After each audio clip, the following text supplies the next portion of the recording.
us the sight that will give us the power we need to set Jake free. My Twitter's not working out here. Let's see if you can get a ghost. Go ahead and try. See. I summon thee, ghost, into ghostly ghostness. Come the fuck out if you're a real ghost. Now. Demand it. This is how we fucking hunt ghosts. And as we've pointed out, and as we've said, there are no ghosts.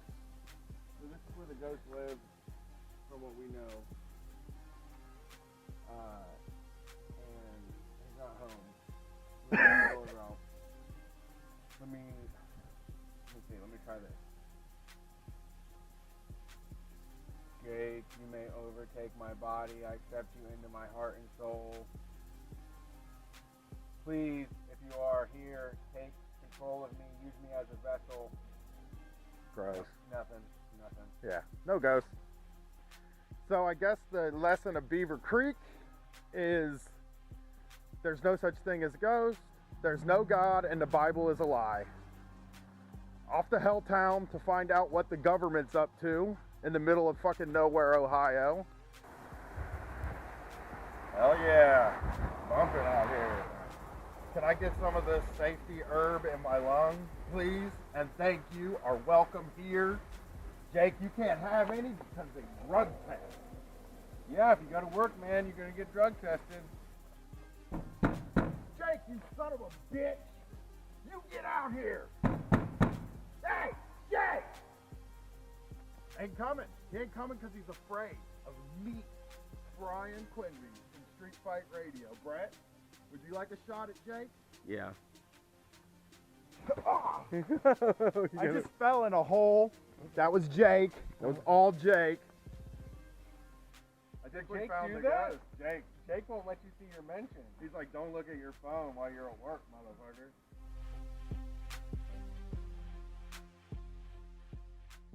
You know, you probably hear people constantly talking about this horrible thing called capitalism. I have. Yeah, you've heard that? Yes. You're like, what? How does capitalism affect me? I will tell you, it runs your entire fucking life. You've probably heard of socialism or communism. Communism! And they say, they try to control your entire life. Your whole day is taken away from you. What control do you have over your day now? Most people have to be chained to a desk for 40 hours a week and they're not allowed to leave. When you wake up in the morning and you feel like shit and you have to wipe the sleep from your eyes and like look around and be like, why does this have to happen this early in the morning? That's a capitalism. And it controls everything, like your healthcare, your education. It all comes down to making money, but some things just don't make money. Honestly, ask yourself, how afraid are you of getting an injury and how that could possibly fuck up your life? Yeah, you're being stopped from skateboarding, breakdancing, doing anything fun, because if you get injured, you're fucked forever. You can't go to work. And so then you have all these people that say, well, we can make a kinder capitalism, a more conscious capitalism. It isn't gonna fucking happen. We need anarchy, we need socialism, we need communism, we need anything but more capitalism. But wait, Brett, when you go to the grocery store, you have almost unlimited choice. You can buy 100 different types of cereals. All made from the same stuff with different graphics on the outside. All corn. It's basically just a bunch of boxes of corn. That's capitalism. It actually treats about 1% of the population like humans, and the rest of us like tools for those superhumans. You don't have any money, your bank account's low? I know where the money is. Jeff Bezos has it, the Waltons have it. And they took it from us, right? They took it from us. We're just getting our money back. Yeah, your work made that money. You deserve that money. That's your money. The 1% has never decided to do the right thing. That's why we have to take power and just spread it out among the 100% of people that exist. How many times have you gone into work and then looked at your boss and said, what are they doing? You ever think about the levels at a job, Brett? Of course, the people on the very bottom. What do? Usually clean. Yeah, and then there is the people just above them. They're the ones that do the second hardest job at the place, right? Deal with customers? Yeah, that sort of thing. And then there's another level above that, and that's the manager that's in the place. Now let's think about what comes after that, right? You might have a guy named like Glenn that comes to your office every 6 months, and you have to lay out the red carpet for Glenn. Think about what the person above Glenn does. Jerry is the person above Glenn, right? Okay. His job is basically going to lunch, right? Yeah, powerful meetings, Yeah. shaking hands real hard. We're gonna go up to the CEO now. The people that sit around a table and who knows what they're doing? Nobody knows what they talk about. Playing cards. What connection does that person have to what you do and what the customer gets? It just seems like you could really chop like 5 or 6.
Hey everybody, welcome to Street Fight Radio. It's time for the call-in show.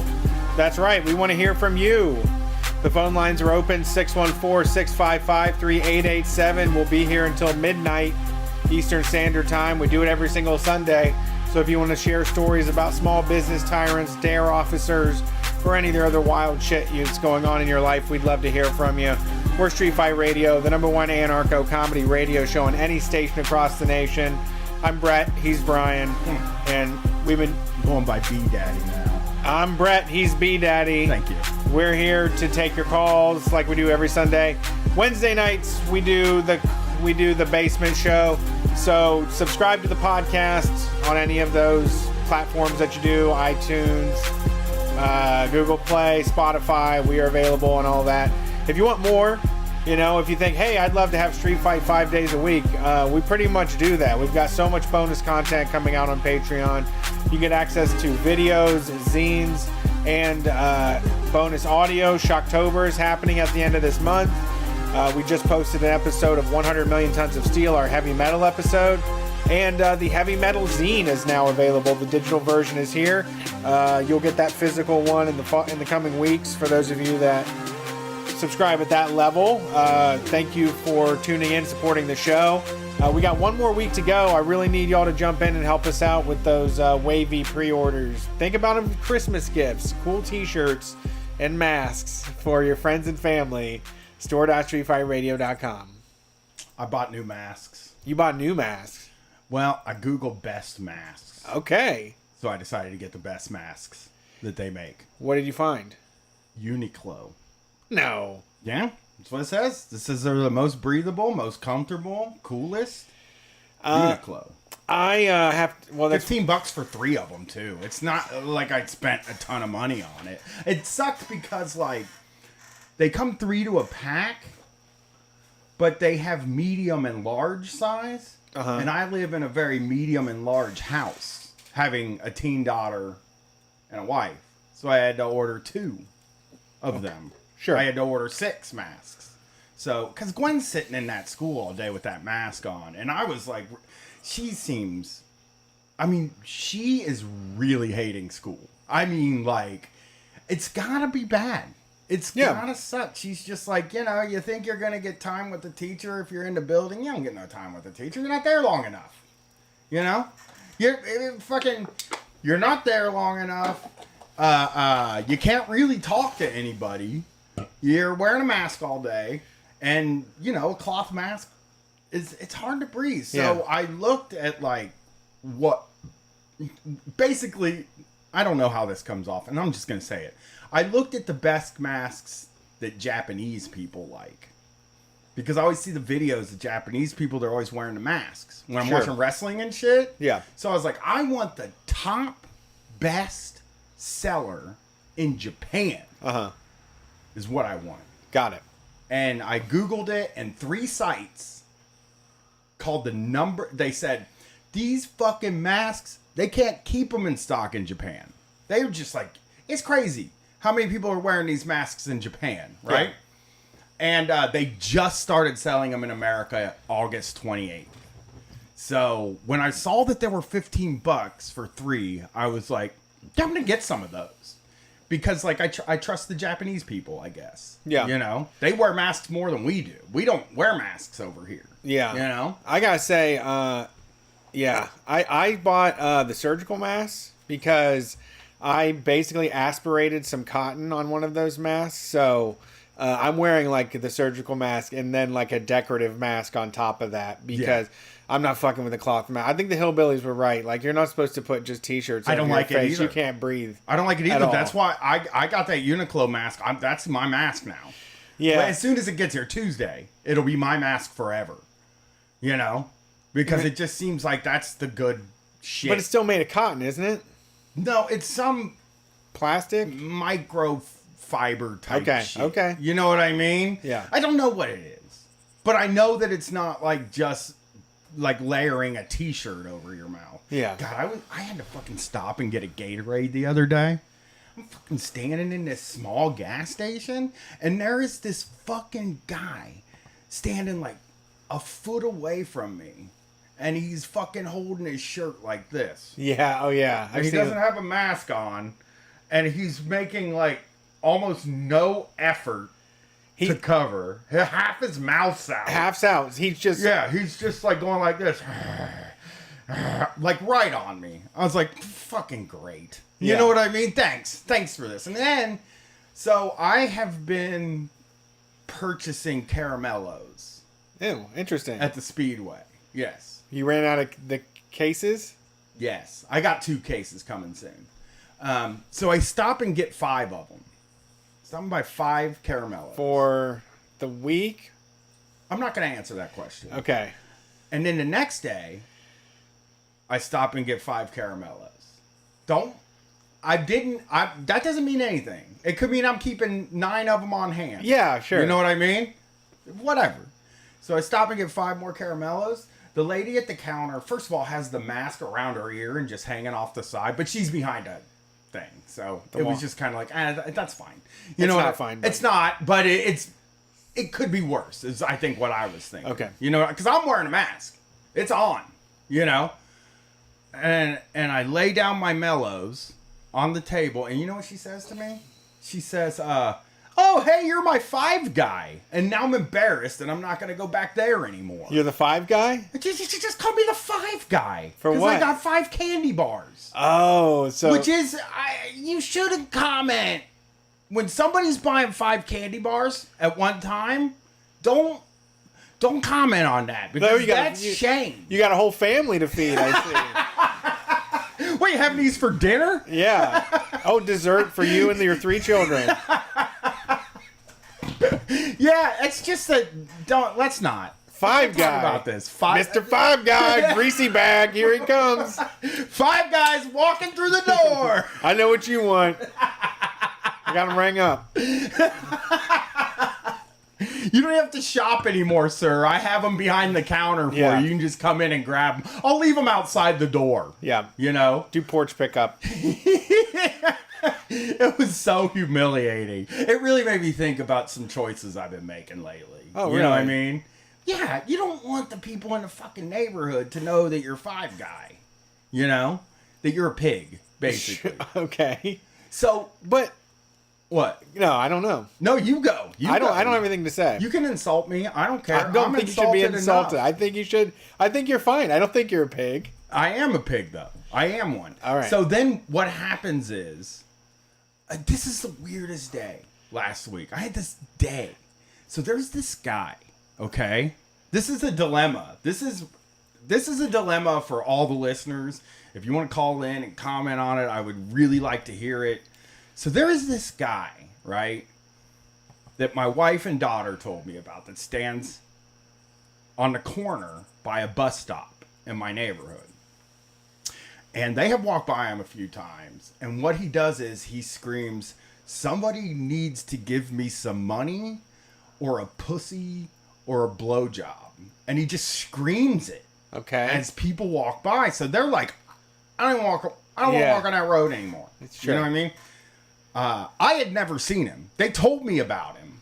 I had never seen the guy. And I learned Thursday night that I had seen the guy. But I'm a guy. And he's not screaming at me. Sure. You know, like I'm not the kind of person a guy like that screams at, right? Small guy. He's not that big, you know? He's built like I was when I was... He's built like when I was like 115 and 5'11". You know what I mean? Like he's a thin... Like, and he looks like he's probably like in his 50s. He's gray hair, horseshoe bald sort of thing. And I'm walking up the street and I look across the street at the bus stop, okay? And there was a guy that's twice this dude's size, okay? But he's holding a bunch of bags in his hand. And they seem like they're talking. And then all of a sudden, they start chasing each other around the bus stop like a cartoon. Okay. You know what I mean? It was so fucking weird looking that I was going to film it because it fucking looked like a cartoon. It looked like the Flintstones. Like someone's running and looking behind them and... Yeah, the guy that doesn't yell at people, we'll call him Big Orange Shirt Guy. There's a Big Orange Shirt Guy. He's probably double the size of our guy, okay, that I'm talking about. He's not our guy, but... No, he's definitely not our guy. Trust me. He is nobody's guy. I don't think. I think he's pretty much an iconoclast. He's nobody's guy. So anyway, he's standing on one side of the bus stop, and the other guy's standing on the other side of the bus stop. And then he would go to chase the guy. He would go to run around and chase the Big Orange Shirt Guy, and the Big Orange Shirt Guy would run around to the other side. And he's screaming, and the Big Orange Shirt Guy's screaming, and I'm like, whoa, these guys must have an issue with each other. You know what I mean? And so I kind of watch it go down, because it seemed like I might get to see a fight, which I thought would be neat. And I also got to say, Big Orange Shirt Guy would have whipped this guy's ass. Sure. You know what I mean? Easily. Yeah, he's just twice his size, you know? And so what happens is Big Orange Shirt Guy moves kind of away and gets on his phone to, I assume, call the police. You know what I mean? Which, that's the dilemma that comes up, okay? So this guy's on the phone calling the police. He's standing kind of a few feet away, and it looks like things have smoothed out. Okay.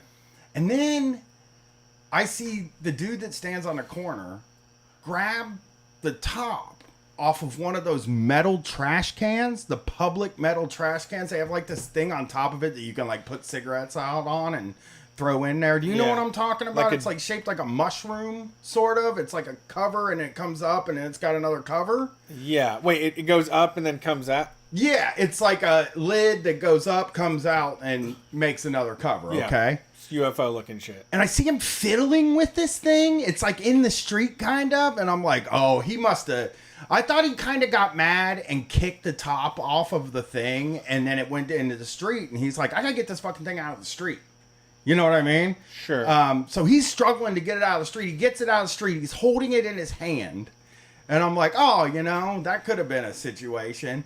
And then he fucking whips it like a Frisbee at a car that's just driving by. Hard, dude. Does he connect? Yeah, very much connects. Leaves a fucking dent. Leaves like a foot-long dent in the side of this guy's car. Because he's only 2 feet away from the street. He's on the sidewalk. And he just whips it at a random fucking SUV that's driving by. So that guy stops. Yeah. And he gets out of the car. And his girl.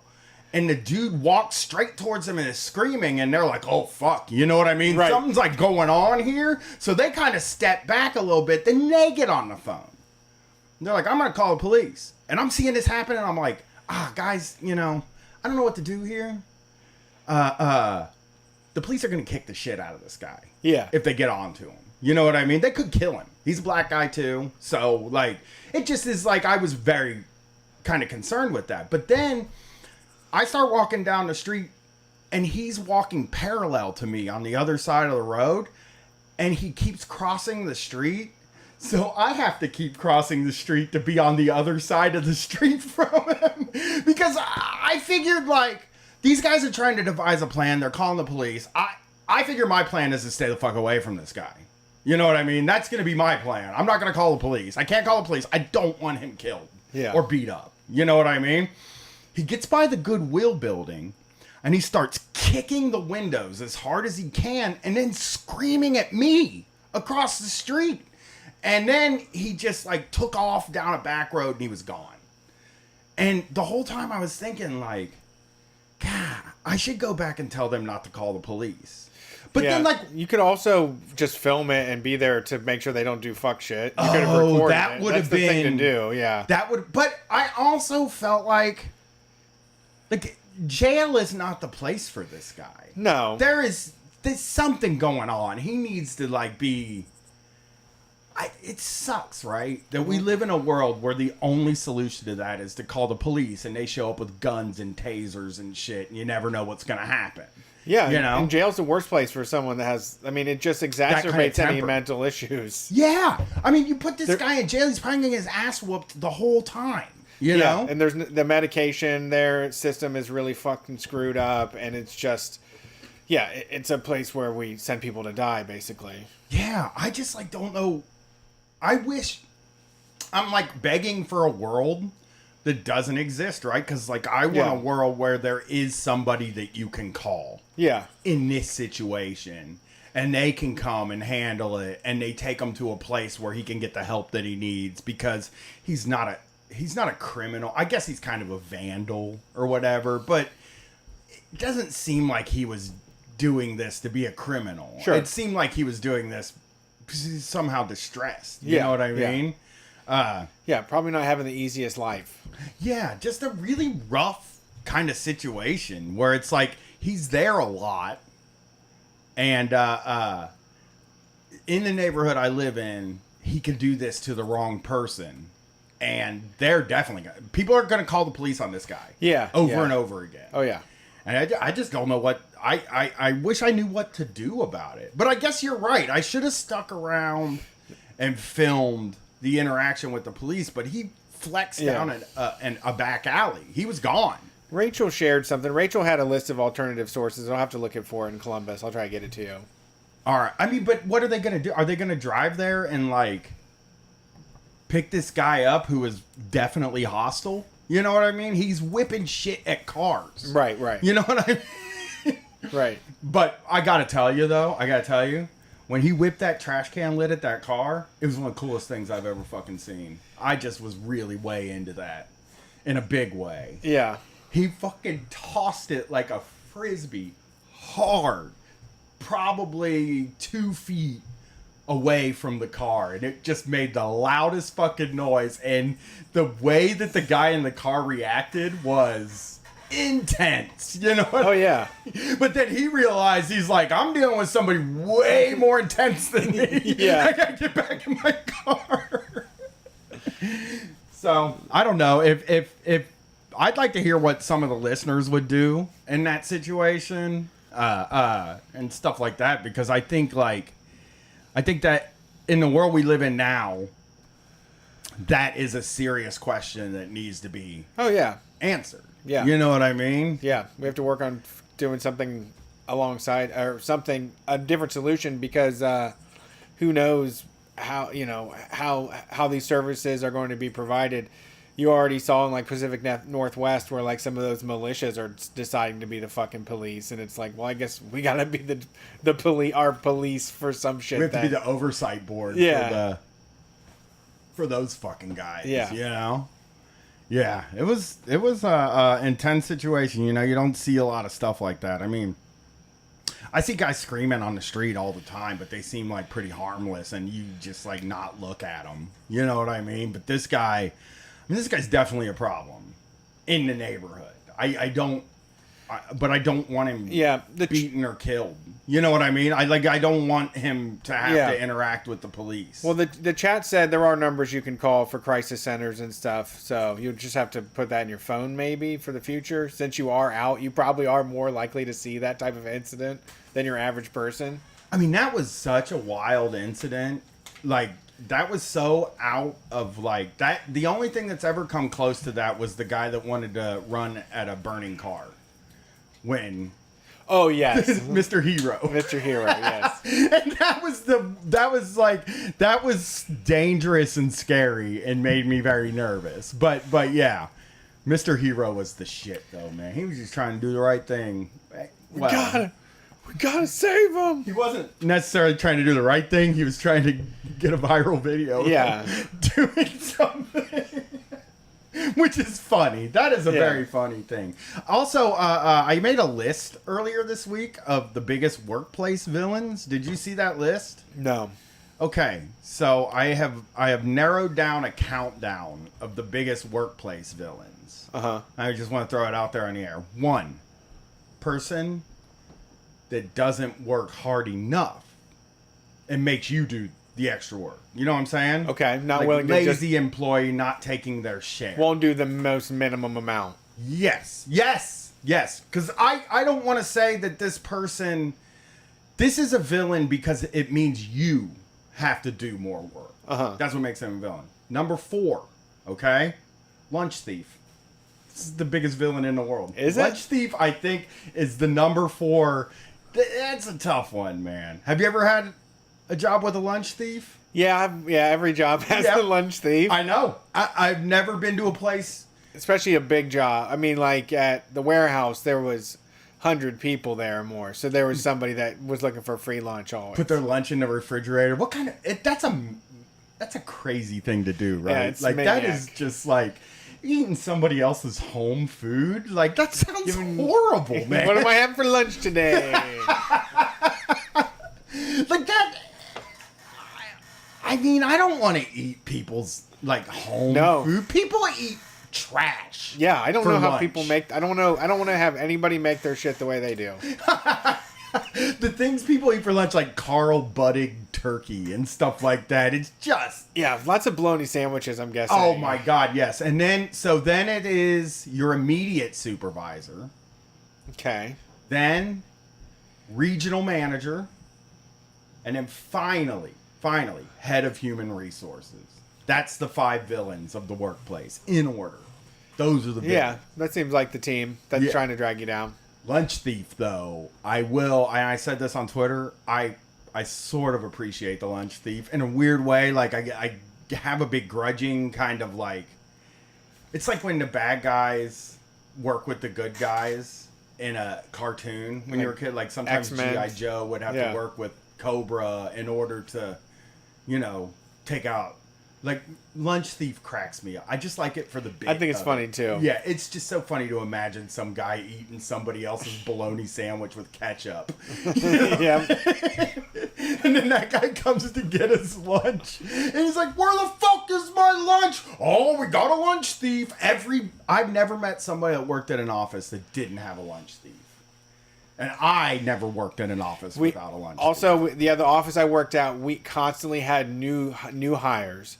So there would be like 14 every 2 weeks. There would be, a new training class of 5 to 6 people, and one of them always was stealing lunches instead of paying. You're broke. They're training. Yeah, they're in training. Yeah.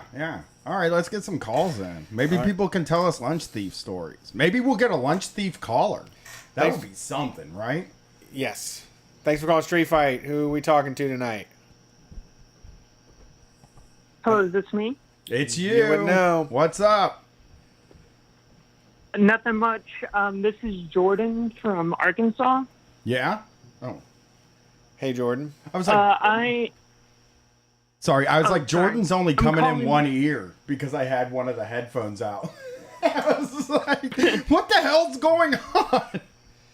I'm sorry. Go ahead, Jordan. Well, I had a D.A.R.E story for y'all if y'all want to hear it. We do. Okay, so we didn't have D.A.R.E at my school necessarily because that was an older program. So in my middle school, instead of having D.A.R.E, they had like a pastor from a local church come and talk to us about abstinence. It was only abstinence education. So we talked about abstinence.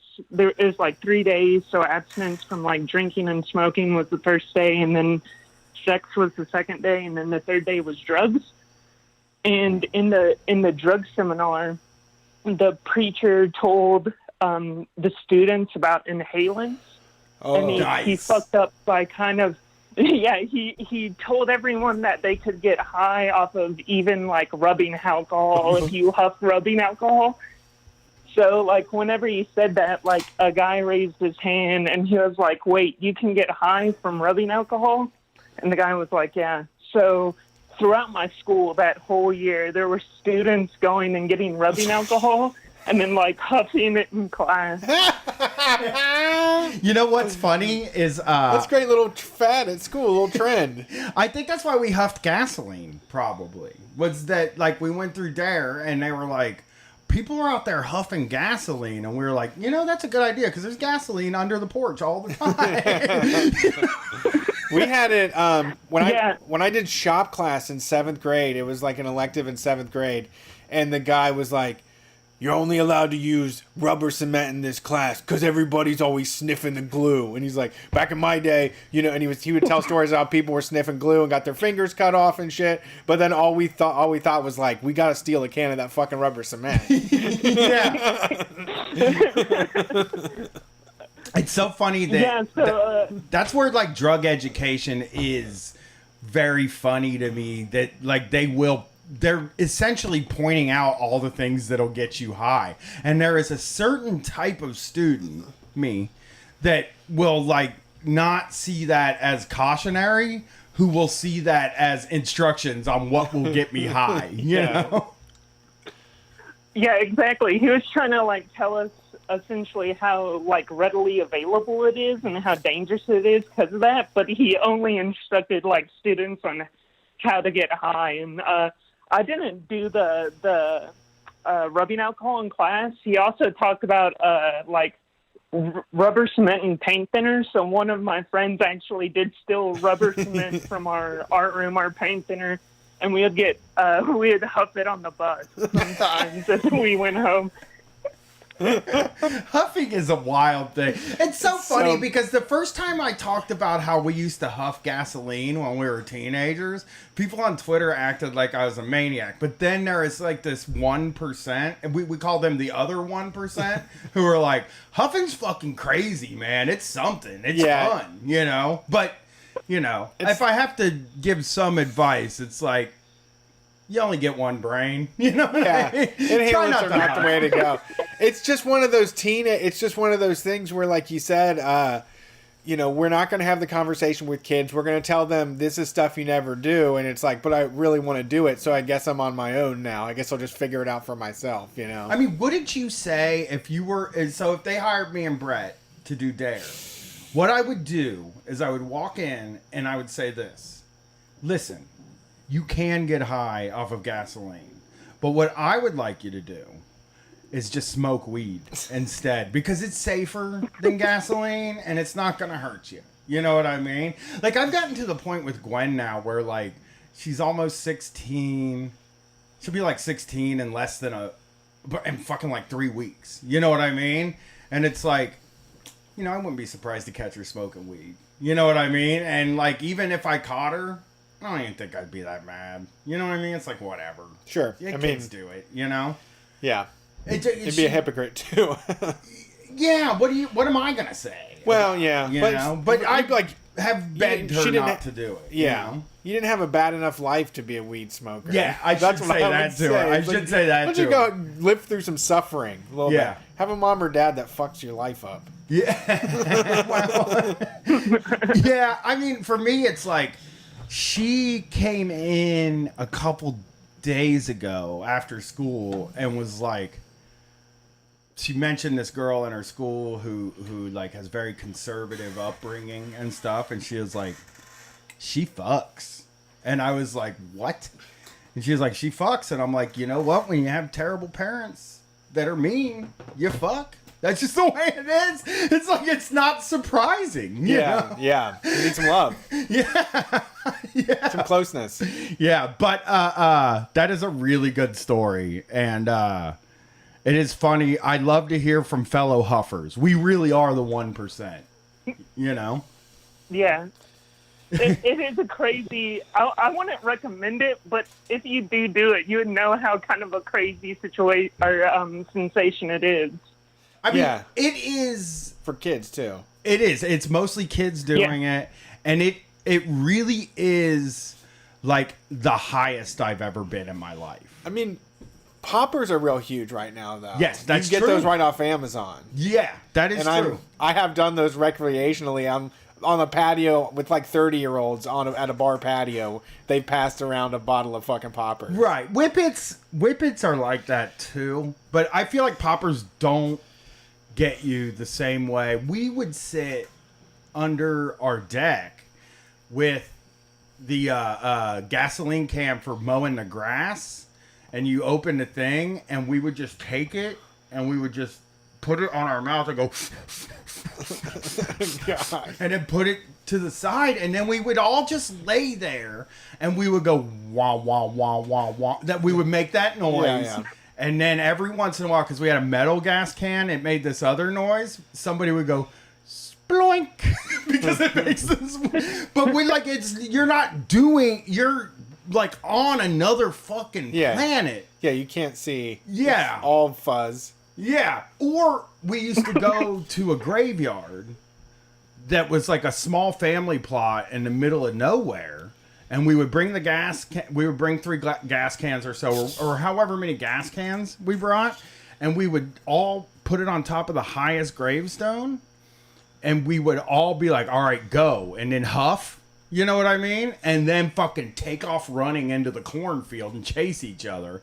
And it really was like, what a fucking experience. But again, just smoke weed. Yeah. You know, you don't got to get that high. Yeah. That's like an amount of high that nobody needs to get. Well-ventilated area. Yeah. Also, yes. Jason outside. will say you need to do it in a well-ventilated area. Jason once was huffing butane in a car with the windows up, and one of the guys decided they needed to light a cigarette at that specific moment, and fireball enveloped the car, and the ceiling was melting on their faces. And big props for Jason, told the truth. He's the only one of the 3 kids that told the fucking truth. He just walked in. One guy was like, I was mowing the grass and I left the cap off, and I went to mow it, and fire came up and just burned my face. Just a great fire. Yeah, and Jason was like, we were out there huffing butane in the car, and Martin went to light a cigarette. Well, yeah. That's the way you should Can I be. ask a question now? Yeah, go ahead. I was gonna say, how are poppers? Because I've thought about like doing poppers before, but I've never done them. I mean, it's pretty much the same thing. I Yeah, mean, it's huffing is all it is. You just don't get as high because it's a smaller bottle, and you just like kind of breathe them through your nose, and like I don't like them. and you can do it. I mean, I guess it depends how hardcore you go on it too. Like you can just take a little sniff, or you can like try to breathe it in, like you said, do the. And then I do think it's very odd though that there are so many dudes that are doing poppers just to get wasted, because I was raised that poppers were like a totally different thing. You know what I mean? They were for sex, is basically. Yeah, they're still used for sex. They're very popular for sex. But I know, but there's a bunch of dudes going around just with poppers in their pockets just to like do them at the bar or whatever. well, yeah, they're trying to find other people that like to party on poppers. That might be Sex true. party on poppers. Yeah, I wouldn't do them. I don't think they're Yeah, that I don't great. think Just it smoke is. some weed. Yeah. I always say smoke some weed. Yeah. I don't know what gives you that rush. I think LSD is the best one. Too long. It's so long. You're right. That's not. I mean, when you're huffing, You're right. you are not looking for something that lasts 8 hours. You're That's looking for true. something that lasts 4 minutes. Yeah, that's true. That's true. Well, I called in like maybe 2 months ago or so talking about tripping on shrooms for the first time. It's the night that your internet cut out because of the storm. So I'm probably going to do shrooms here pretty soon anyways, and I know that's kind of close to LSD. Yeah, that's fun. That's great. They're the best. It's a really good feeling. Yeah, the shrooms. and those don't really have. There's no suicide Mondays or anything really. As long as you don't have any deep dark secrets that you're hiding from, you'll be fine. And even me, I have deep Well, dark secrets that I'm hiding from, and it works well for me. Yeah. So, you know. Well, I won't take up any more of y'all's time. I guess, can I shout out my social media stuff? Hell yeah. Go for it. So if you want to follow me on Twitter, I'm at Blueberry Scones with a Z. And I talked about my podcast last time, and we made a Discord for it. So if you ever play games and want to play with, like, other Street Fight Radio fans or, other leftists, you can come to our Discord. It's at a Great Leap Somewhere, which is the podcast name, too. All right. Thanks, Jordan. That was really fun. All right. Thank you, guys. Have a good night. That's such a funny... You too. That's such a funny concept, how dumb D.A.R.E is. To keep you entertained. Alexa, cut it out. I just told Alexa to cut it out. All right. I'm not putting up with Alexa's shit. This is the No Malarkey Express right here. Okay? Yep. Or the Straight Talk Express. Both expresses. All right. You ready? Both Republican expresses. Go ahead. Let's see here. Thanks for calling Street Fight. Who are we talking to tonight? Hey, what's up, guys? This is Bobby in Maryland. What's up, Bobby? How's it going tonight? Coolin', man. Reason I'm calling in, I wanted to talk about kind of a lesson that I learned today, I guess. And, something that I think is a lesson that a lot of people need to learn, and maybe people broadly on the left. So I have a shop, right? John Brown Fun Club, and I do, leftist propaganda stuff, Antifa, T-shirts, hats, masks, anarchist stuff, what have you. And so I was working, I got these mugs that I was going to make, and I was doing what's a popular anti-police meme on there. I'm sure you guys have all seen it. This is the one with the thin blue line, and it says, I sleep with her so that he can patrol all night. I am fucking a cop's wife. And, very popular, haha, very funny. And, it's something that I liked because it's kind of turning on its head a common pro-police thin blue line type of meme. But, it wasn't until after I had made it and shared it with a few people that it kind of dawned on me that this is an extremely misogynist thing because, women are not some commodity to be exchanged, among men or to be conquered for the sake of owning someone you don't like. And, I am a white, hetero, cis man and, kind of notorious for not seeing or considering the perspectives of people who aren't all of those things. So, yeah, and that's something that, we need to kind of be conscious of on the left because there's, I've seen non-men in the group online talking about this, that, there's often some really toxic shit that comes out of the left culture. And, we need to not put our principles aside for the sake of taking a swing at someone we don't like. Because, yeah, fuck the cops, but there's a lot of ways to express that don't objectify women, all kinds of things along those lines. Yeah, it's like the liberals calling Republicans gay because they think that's bad. Yeah, exactly. Yeah, Trump sucking Putin's dick. Jokes about guys going to prison. Hey, don't drop the soap. Yeah. A bunch of crap like that. Yeah, I did see that, and I saw the people that pointed it out to you, and I know you had shared with me some of the stuff you were going to to sell on the Etsy store, and I didn't say anything to you, even though I did cringe when I saw that. You know, I feel like for me as like a comedian, like me and Brian come at jokes that are trying to be inclusive, but when I see a lot of a lot of the memes and a lot of the pop culture jokes, the ones that are kind of crowdfunded jokes like that, a lot of times end up being like misogynistic for no reason, or racist, or just, you know, trying to be mean at all costs. And so we gotta stop. We gotta think about that stuff before we spread it in the culture.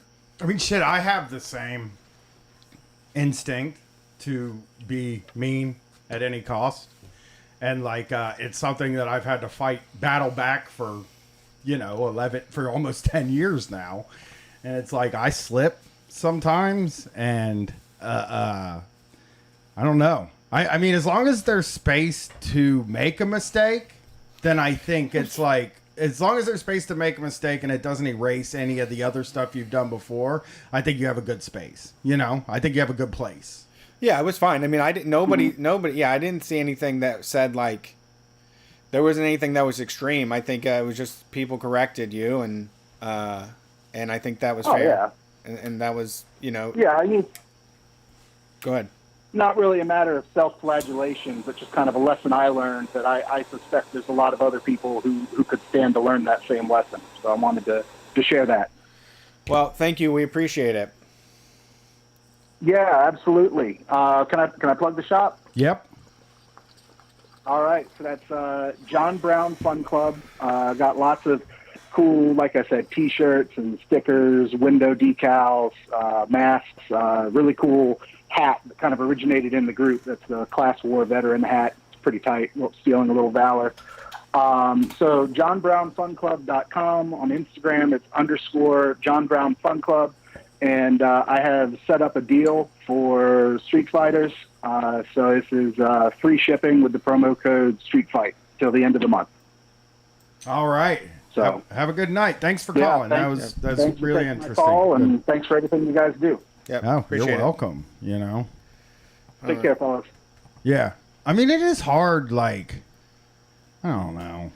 It's hard for regular people, or it's hard for people to be funny. Yeah. Anyway, and like sometimes you just step in it, I guess. Yeah. Trying to be funny, and like I think that if we live in a world where somebody can say like, hey, you know, this isn't.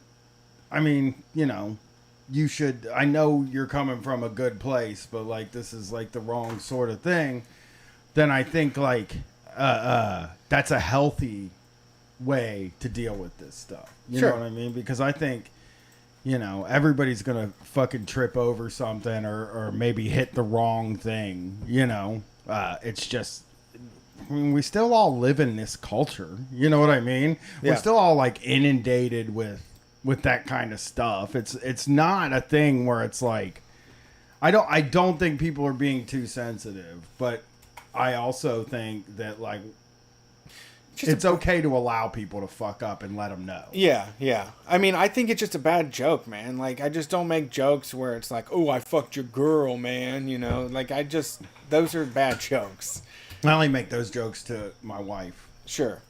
That makes no sense. It didn't, no, because I was going to say yours, but I was like, I don't want to say I fucked Brett's wife. Yeah. You know what I mean? That like doesn't feel good at all. Yeah, it's not a good joke. Yeah. I only tell those jokes to my dad. That's one. That's that's weird. Yeah, it's you fucked your mom, which is also very weird. There's just no way to tell that joke in a good way. Yeah. You know what I mean? Yeah. I'm going to retire that one. Yeah, I think so. I've retired that joke. I don't think we had to hear it every single way, though. Well, I needed to see if I could get it right before I retired it. Right. The thing. Right. And I can't get it right. So I retired it. It's gone. Perfect. It's out of my brain. Thanks for calling Street Fight. Who are we talking to tonight? Hey guys, how's it going? This is Labor Lift. What's up, Labor Lift? Let me guess, you lift weights? I do. That's sort of my thing. Oh, I bet you're large. Are you large? I like a big, large weightlifter. I actually started lifting because I was a pretty small, scrawny guy, so I'm just kind of medium now. Oh yeah, you know what though? You know, if I started lifting, I would be large now. But you know, more the chance I just lose my weight. You know, and then I just like that's the thing. That's why I don't lift, because like I can never be as large as I want. I want to be large like Mike Tyson. You know what I mean? Or like who's another large guy? Who's one of the really large ones? Like just like Halfdor Bjornsson. Yeah, the mountain on Game of Thrones. Yeah, I mean, what I always think is like, I would lift so that I could join the Strongman contest, because I think Strongman contests are the greatest. Like, I think the people that do it's strong men and women now, which is sweet. Strong person contests. They're probably my favorite athletes out there. You know, Magnus Vermagnuson. He's probably one of my favorite athletes. He's a legend. Not in it anymore. They're so fun to watch, dude. I don't know why they don't fucking do it anymore. They do. Where's it at? NBCSN, NBC Sports Network. It's on YouTube TV. I think ESPN still shows the World's Strongest Man, but just only the old like ones? the World's Strongest Man once a year thing. I was watching 2019 a couple nights ago. How was last it? month ago. What Fucking what amazing. was some of the cool shit They had kettlebells, and they had to stand and throw it over like a field goal behind them. So they had these like 50-pound kettlebells, and they were just slinging them over their back. And sometimes they'd bounce off, and it looked so close to just smashing them on the head. You know what's funny about that? They do that with full-size kegs, too. Yeah, they used to throw full-size kegs on top of buildings. They would get like a 2-story building, and they would just toss a full-size keg on top. And you're like, what are you doing? Did they do the... It's coming up. It's November is for 2020. Oh, no. good. I think so, yeah. Good. I think it got moved. Did they pull... Dude, they made a truck? replica of the Wheel of Pain from the Conan movies and made folks push that. That's sick! It's the best fucking sport. awesome. There's never going to be a better sport than that. Formula One. What? Formula One. No. No. I mean, those guys, those World's Strongest Men guys are freaks. Like they like do crazy shit to get where they're at, and just really like, what is their diet? What are they, 7 steaks a day? Yeah. Remember that the Rock's diet? A whole school of fish. Yeah, I think Brian Shaw, a 4-time winner, eats like 12,000 calories a day. God, that's cool. I wish I could. I probably do. Some of those guys are real cool. It's really interesting to hear them talk about what they do. It is cool. So what's up tonight? I was just calling because I quit my job the other week. What kind of work was it? I teach English as a second language. Oh, no. So my last school was mostly people who had come up from Brazil, just a small language school, and then I did tutoring on the side, SAT prep, things like that. That's the kind of job, though, when you quit, you're like depressed about it, right? Did you? It's not ideal. Yeah, because I know people that get into that are like, they're less into it for the money than they are even like just because it's rewarding. Yeah, I like teaching, not so much the kind of administrative side of it, turning in all the plans, doing the paperwork, that sort of thing. But my school just stopped giving me hours. We're paid by classroom hour. We were doing everything online because of COVID, and the boss decided like a month and a half ago that they were going to stop doing online classes and bring everybody back in. Okay. And I live with my family. We've got immunocompromised people in the same house. I told them straight up, I'm not coming back in. They're like, great, you're not on the schedule anymore. So, man, you know that it's weird. My wife didn't want to go back, but right early on in the thing, they were like, hey, you know, who wants to volunteer to come back first? And, you know, in February or March, it didn't seem like it was this huge thing. And so my wife, she's like, yeah, fuck it, because she just figured they'd be back at work in 2 weeks anyway. She didn't foresee it going on this long. Neither did I. None of us did. And so she went back to work, and she was back for like 3 weeks, and then they just were like, you're not coming back. Just stay home. You're not coming back until January. And I think they might even push it past January unless, some vaccine shows up. I think like it's a really tough decision to make, because it's like, are they being as safe as possible at your work? Like I felt like my wife was set up in a safe position, but what that did was it made it so it was basically like working at home. So it seemed pointless to go there, because you're sitting alone in like a wing of the building, basically, because social distancing requirements at a lot of these jobs, they can put like 2 people in one like wing of the building.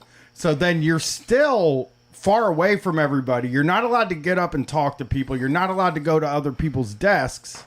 So it just, for her, it was just like, what are we even fucking doing? Why are we here? If it's like this, why are we even fucking here? Yeah, but I think the thing is that Katie can be put at risk more, because she's coming home to a family of relatively healthy people that don't have any of the circumstances that could be compromised by COVID. So there are these circumstances where it's like, sure, I'd come back if I was single and I could wear my mask and my shield and gloves and do whatever I wanted to make myself feel comfortable.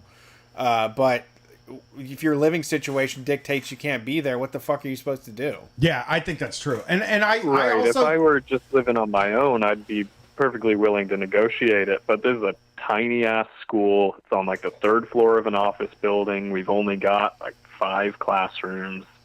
There's just no way to do that. Were there students that, I have to think there were students that weren't coming back. Yeah, I have to think there were some immunocompromised students that you could teach. Well, that's kind of what I'm doing now. Once they just took all the classes off schedule and off the online schedule and tried to bring people back in, I had students reach out to me saying, hey, we still want to do classes with you. I don't want to sound like I'm bragging or anything. I just have more class experience, more teaching experience than the other teachers at the school. So I would get requested a lot. And I just figured I could cut my losses and try and teach my students on my own without the school. So interesting. Here's something it's not a whole lot, but it's more than 0 hours, Buddy, I think you should toot your own horn, and you're probably great at it. You don't have to worry about bragging. Hey, if you're good at something, you're good at something. Don't do this modesty, is what I feel. You're the greatest. You said it yourself. You're the greatest English as a second language teacher in the whole town. Like and I think you should be that way. You really feeling yourself.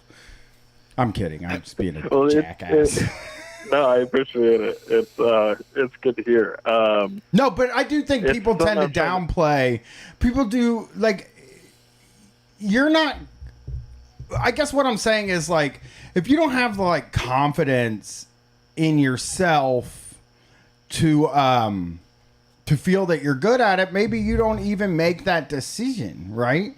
Like you don't make that decision to be like, okay, you can just pay me and I'll do the classes. And which I'm sure is probably a better situation for you, because you're getting all the money, Oh, it definitely has been. And it is something that I do pretty well with, and I hear that from my students a lot, which has kind of put me in a weird position, because now I'm trying to find something full-time so I can get fucking health care. And I've wanted out of teaching for a while now, but my resume is built for that. It's something that I know I do well with. And it's also something right now that would give me the opportunity to get out of the States. I've gone and taught overseas before, and it's something I'm considering now once they start letting people out. Yeah, it's like, fuck. I don't know. I want to get the fuck out of here and they won't let me leave. I feel trapped. I'm in a really weird, like, I don't know if you feel this way too, but I like sort of feel trapped right now. I feel trapped in Columbus, Ohio. I know I'm not going anywhere anytime soon, which that has been like a really difficult thing this year for me to accept. And I think, you know, I've been on this, like, I've been very depressed, like, especially over the past, like, month, 2 months, where I was like, where shit was just like, it was really getting me down. Like, I really feel trapped. And, yeah, absolutely. I get that. I mean, I lost my apartment because my hours were cut so bad, and I'm, you know, having to live with family now and only see the same 2 people every day for the last like 6 months. Yeah. Yeah, it is. It's tough. I feel you. Hey, good luck. I mean, it really feels like, I don't know. You might be set up to, like, I guess insurance is just way too expensive now to sort of run it as your own business. Oh yeah, I'm not putting in nearly enough classroom hours for that right now. Okay. Well, good luck with it. You know, did you quit in a spectacular way? I really wish I could have, because the staff of that school is fucking awful. They're not just Trump supporters; they're Bolsonaro supporters. I mean, that's hard to be in the United States. The son of the owner is a long time friend of mine. Like, I've known him since early high school, so I couldn't blow up too much on him. Yeah. I mean, I hate that feeling too, where it's just like, I can't, like, really ruin this guy's day because I'm friends with somebody, and exactly. You know, but I bet it. You know what? Though, you don't need to yell at him. You know, in the end, the spectacular quitting is it just ends up like, you go home, you feel good for one day, and then, you know, it all goes away, which is, yeah, I got to quit and then take a handful of their students with me, which is good enough. That is badass. That is very cool. Yeah. All right, well, thanks for calling in. Absolutely. Thank you so much. And Brian, if you want to get into Strongman, hit me up. I will put together a routine for you. No problem. There's no fucking way. But thank you. I appreciate it. You want to pick up big boulders? All right. I do, but I'm just lazy. You know? Yeah. I think asking me now when I'm sore from a very long walk the other day, I've been sore since. 58,000 steps, 24 miles I walked, and my body just, I have been beaten. Yeah. I didn't have my insoles yet either. I had to go buy my insoles, you know. So, all right. That's going on. But I'm still a powerful man. Very good looking. So. That's perfect. That's something I have going for me. Great radio voice. I was telling people online about how that guy sent me a critique of the podcast on Facebook, and he said I didn't have a good voice. Oh, and forever ago? Yeah, and my politics were bad, and I say like too much. Yeah. And I was like, you know what? My politics are bad, and I do say like too much. We all do. But I have a great fucking voice. You got to get out of here with the voice thing. I have a good radio voice. Everybody knows it. I was told it by a DJ. Wow. Hey, you have a good radio voice. I'm like, thank you. So you did it. Yeah, 6 out of 10, I think. Okay, that's great to you, a D. Yeah, 6 out of 10. It's better than average. Yeah, that's true. You know, it's not Wolfman Jack. Sure. You know, I'm not. Ow, Wolfman Jack. I can't be him. Mm-hmm. You know. Yeah. That's tough. The days of Wolfman Jack are over.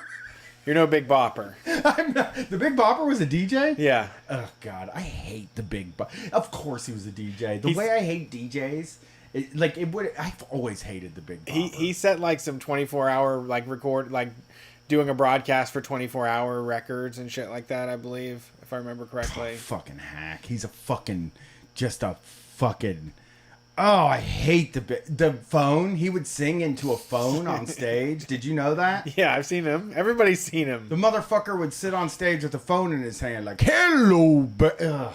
Yep. It sucks, dude. I love the Big Bopper. No, you don't. Everybody does. No, you don't. You know who you love? He's a national icon. You know who you're supposed to love?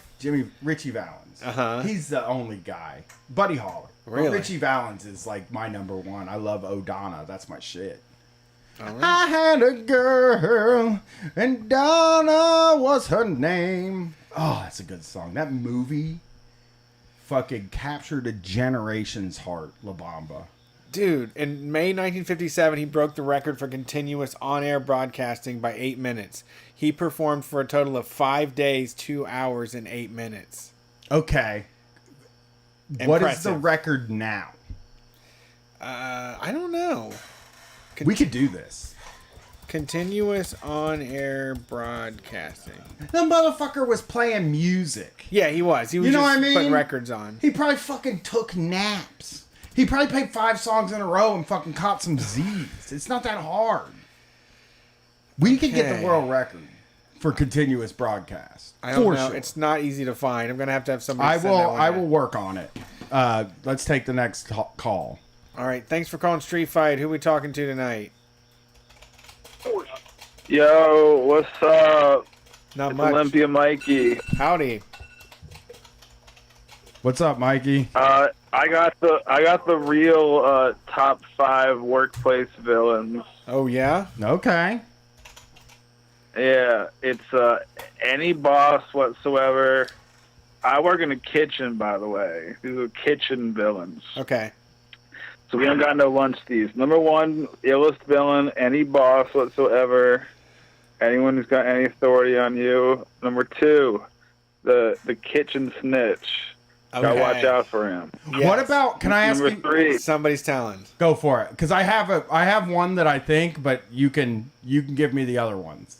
I was gonna guess one, but I want to hear them actually. Then I'll give you mine, because I do have a few of those. The 3rd illest villain in every single kitchen is the 2nd kitchen snitch. You gotta watch out for him too. He's real fucked up. And the 4th most illest villain is the dining room snitch. Okay. What about? You gotta watch out for them. And this is me, so I'm speaking from a place of experience. What about a person that hides in the walk-in for long periods of time? Because I was very much into hiding in the walk-in. That's me. It's cool to do that. That's cool, man. That's virtuous. I'm the protagonist. I was always had the people in the kitchen saying, "Where the fuck is Brian? Hey, go look in the walk-in. He's probably in the fucking walk-in dicking around." And I was always in the walk-in dicking around. What a villain. Yeah. I mean, because when look in the walk-in is a villain. Yeah. Well, I mean, but it is a villain in Street Fight world. But in the real world, hiding in the walk-in is kind of like fucking everybody else in the kitchen over. Just make sure you pick up an onion when you're in there, so as soon as the door opens, you can just start acting like you were grabbing it. Oh man, I'm the king of pretending like I was working the whole time. Yeah. Yeah, I'd be sitting down, you know, I'd just be sitting doing nothing. Somebody walks in the room and I'm like, "Oh yeah, I was been typing in here or something." Typing. I was peeling potatoes, of course, you know. You just gotta have something in your hand. That's the secret to looking like you're working, is having something in your hand. Just as long as you have something in your hand, you're set. Yeah, are there a lot of snitches that you work with? I don't work in a kitchen no more. I got laid off. I'm on unemployment. I spend all my time watching What Would Street Fight Do and the old Shock Jock episodes. Chopped? Yeah, watch any Chopped?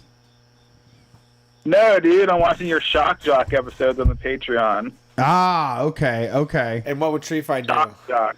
Oh, what would you do? Yeah, I fucking love that hate fucking John show. Quiznos or whatever the fuck his name is. Oh, Quinones. I love John Quinones. Yeah, put some respect on his name. He is great. Oh, You guys are. If that show makes people call the cops and be nosy.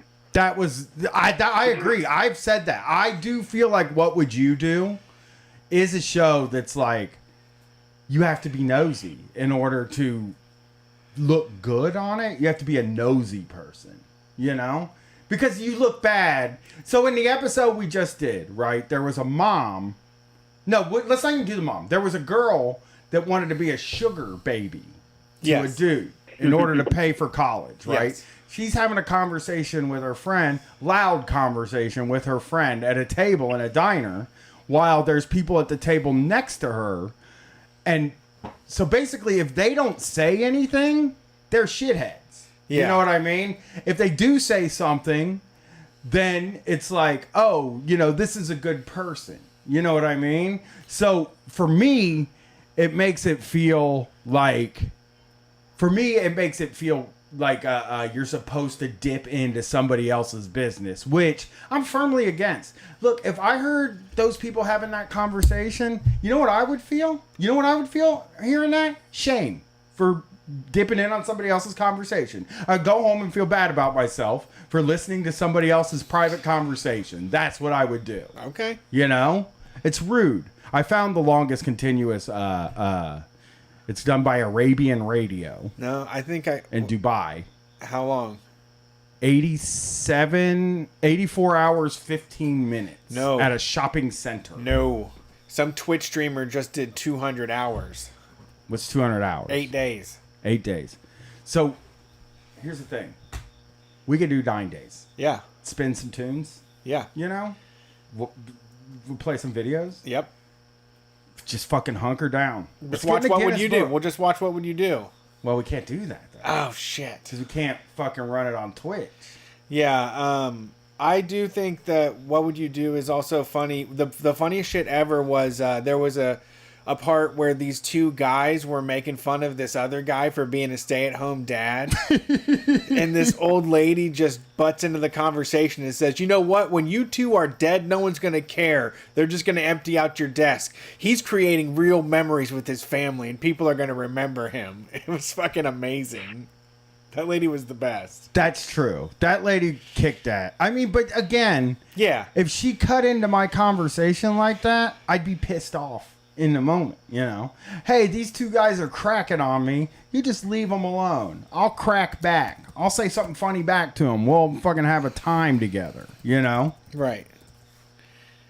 Well, Mikey, thank you for calling in. And I promise not to snitch when I get stuck working in another restaurant. Yes, well, remember, don't tell. I think I'll let your boy.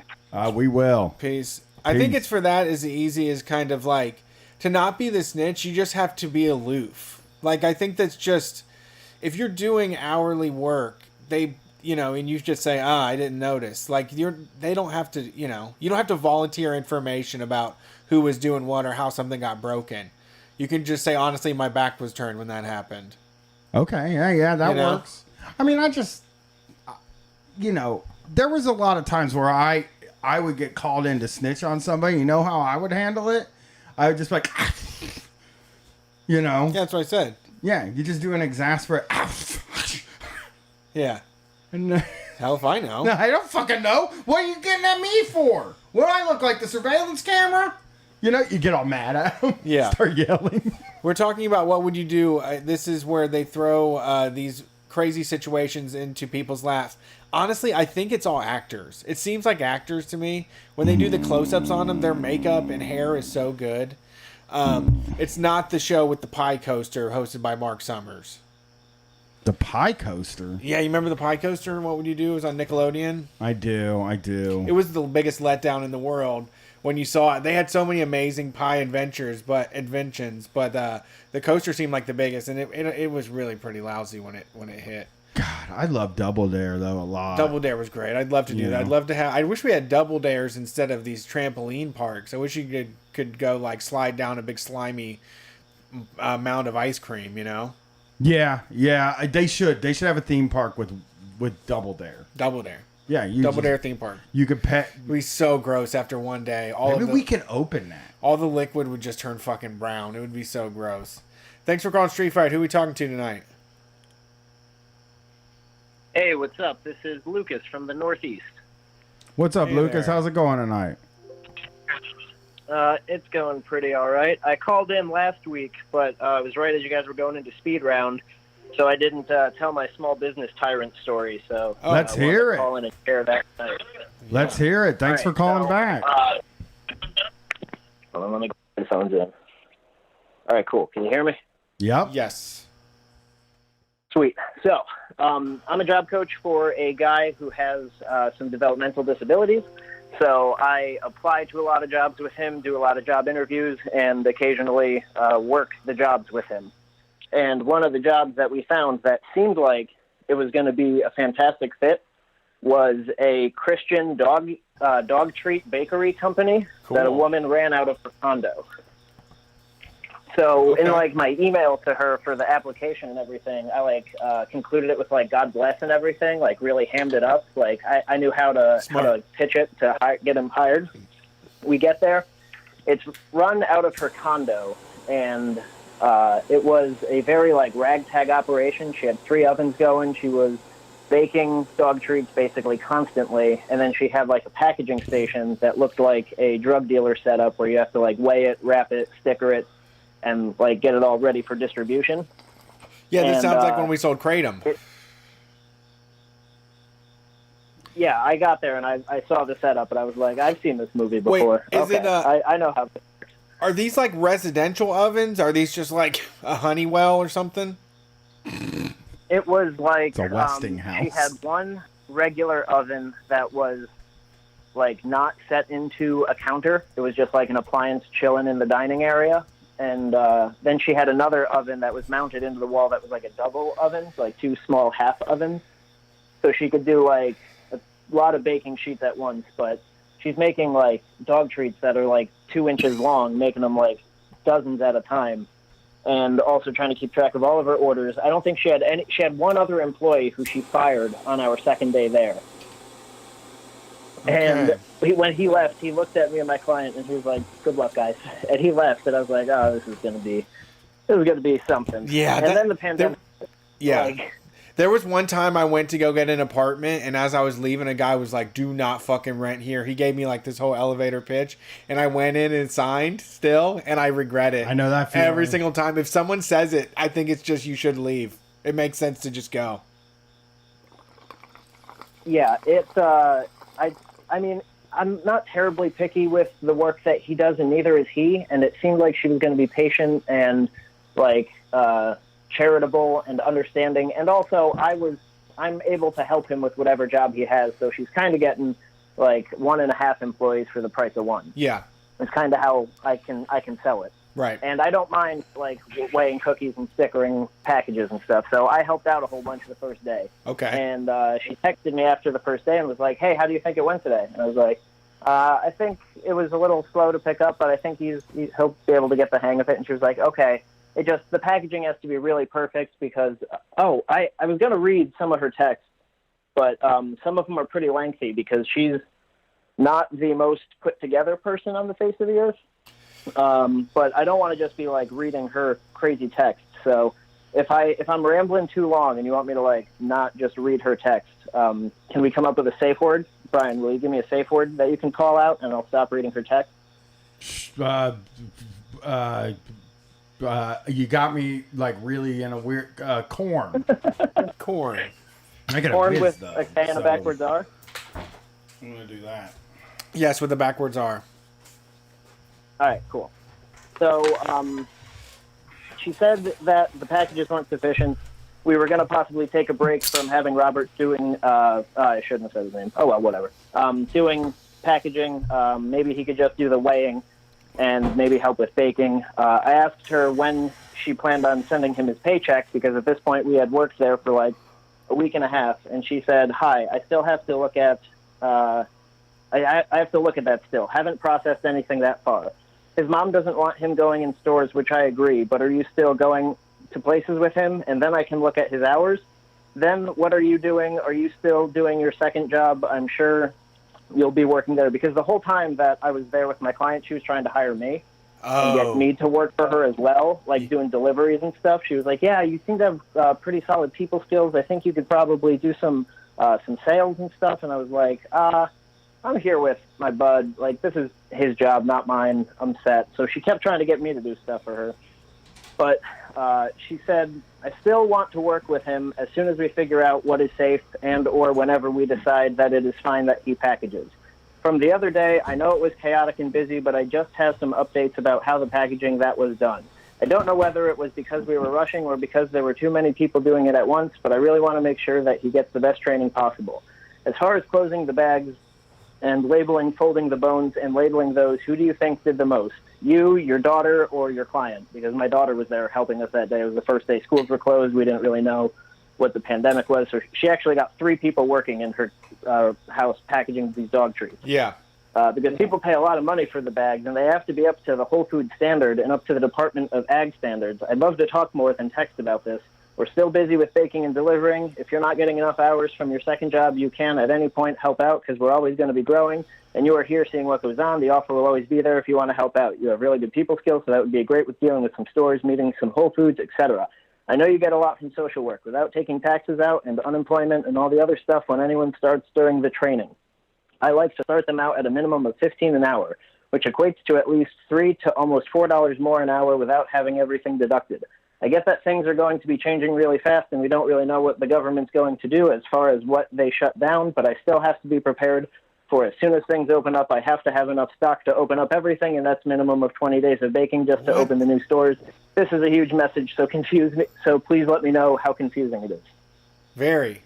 And well, it's not. It's just I'm following it, but it's just like, this is a lot to like you're supposed to be the boss. Yeah. You're supposed to like keep some of this information to yourself. And I'm also like not her employee. I'm not her HR department. I'm not my client's like personal secretary.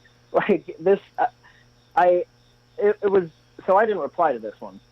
Wait, how much longer was left? How much longer was left before we got off? The chat's hungry for it. Well, that was the end. Okay. That was the end of the first message, and then she sent 2 more that are both a lot shorter. She says, I'll get it, answer your message as far as weighing and packaging. I just need some time to bake because enough. I was at stores yesterday and had a flat tire, so that was fun. I'm calling my business team and looking into all of these options. If they're throwing out there for small business loans at low interest rates to keep the businesses alive, which is something that I could take advantage of to be able to open more stores and buy more products and ingredients and add to my payroll. But I'm going to see what they say.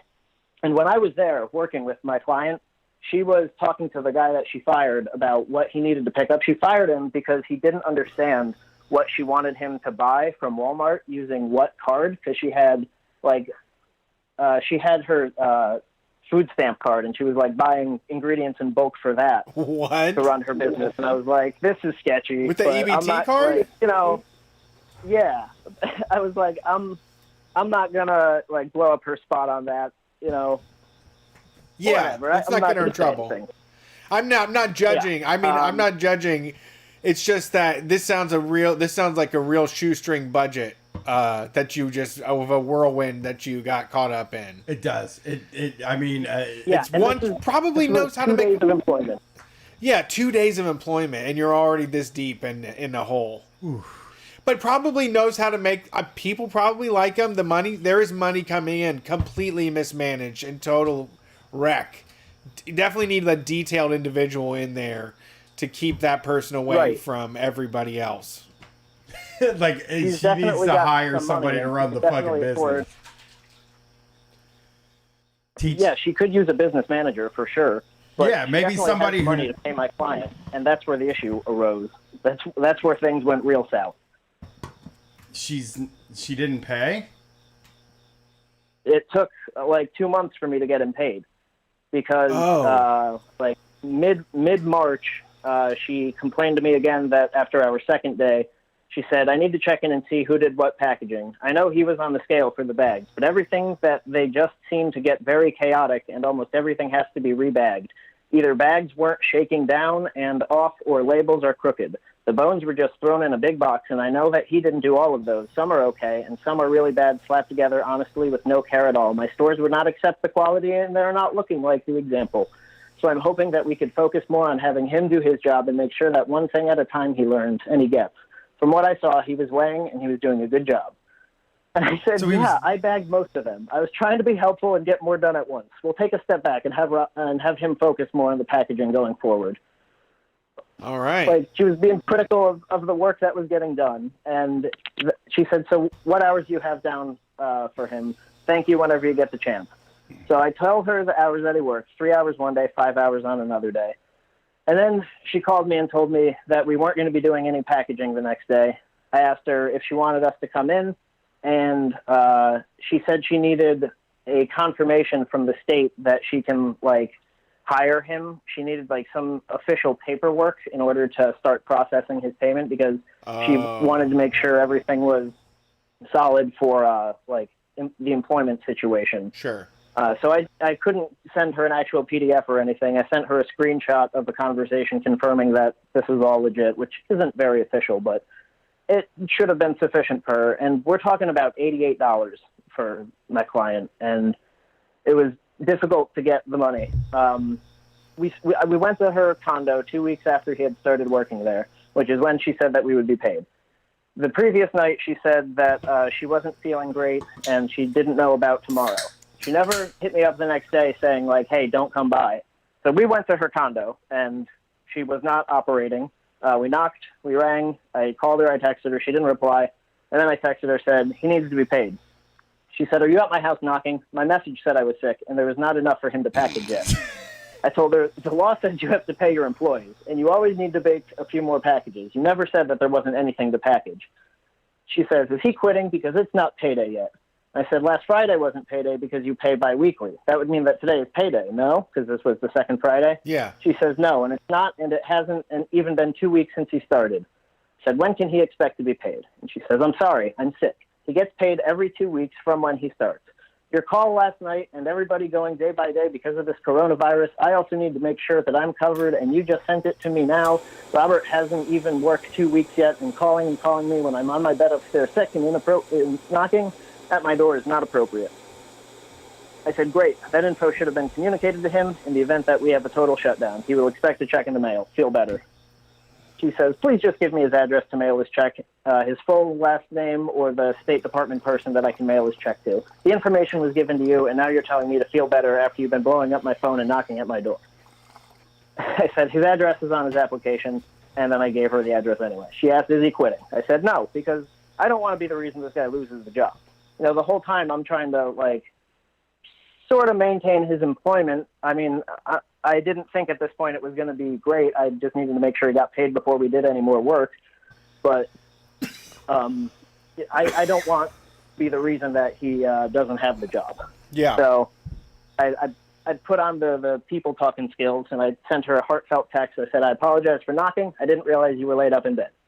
My client, his mother, and myself were all under the impression that today was payday. Today may be the last day that he and I spend together before a statewide lockdown. It was important to us to get him paid. He was hoping to buy a new game for his Nintendo Switch with the money he earned to help pass the time. Life is crazy stressful for all of us right now with all this corona stuff. I sincerely apologize for showing up and knocking and for calling too many times. Rest up, and hopefully when this all settles down, he and I can come back in and help with packaging again. She said, okay, I get it. I totally get it. We're still taking orders, and I'm ironically not going to shut down. Thank you for the message. I do want to keep him working. So, all right, smoothed it over, and as long as he got paid, I was still on board with this. And that was like March 14th or something like that, 20th. So a week later, I hit her up and said, hey, how have you been? Hoping that your cold didn't turn into corona. She said she was tested. The business can still run, but no pay till SBA loans come in. If we don't get those, I might close. I doubt it. I still have a fever and I'm sick, so hopefully this will pass soon. I said, just so we're clear, you're telling me that he shouldn't expect a paycheck for the hours that he worked pre-outbreak because you need a small business loan to send him $88?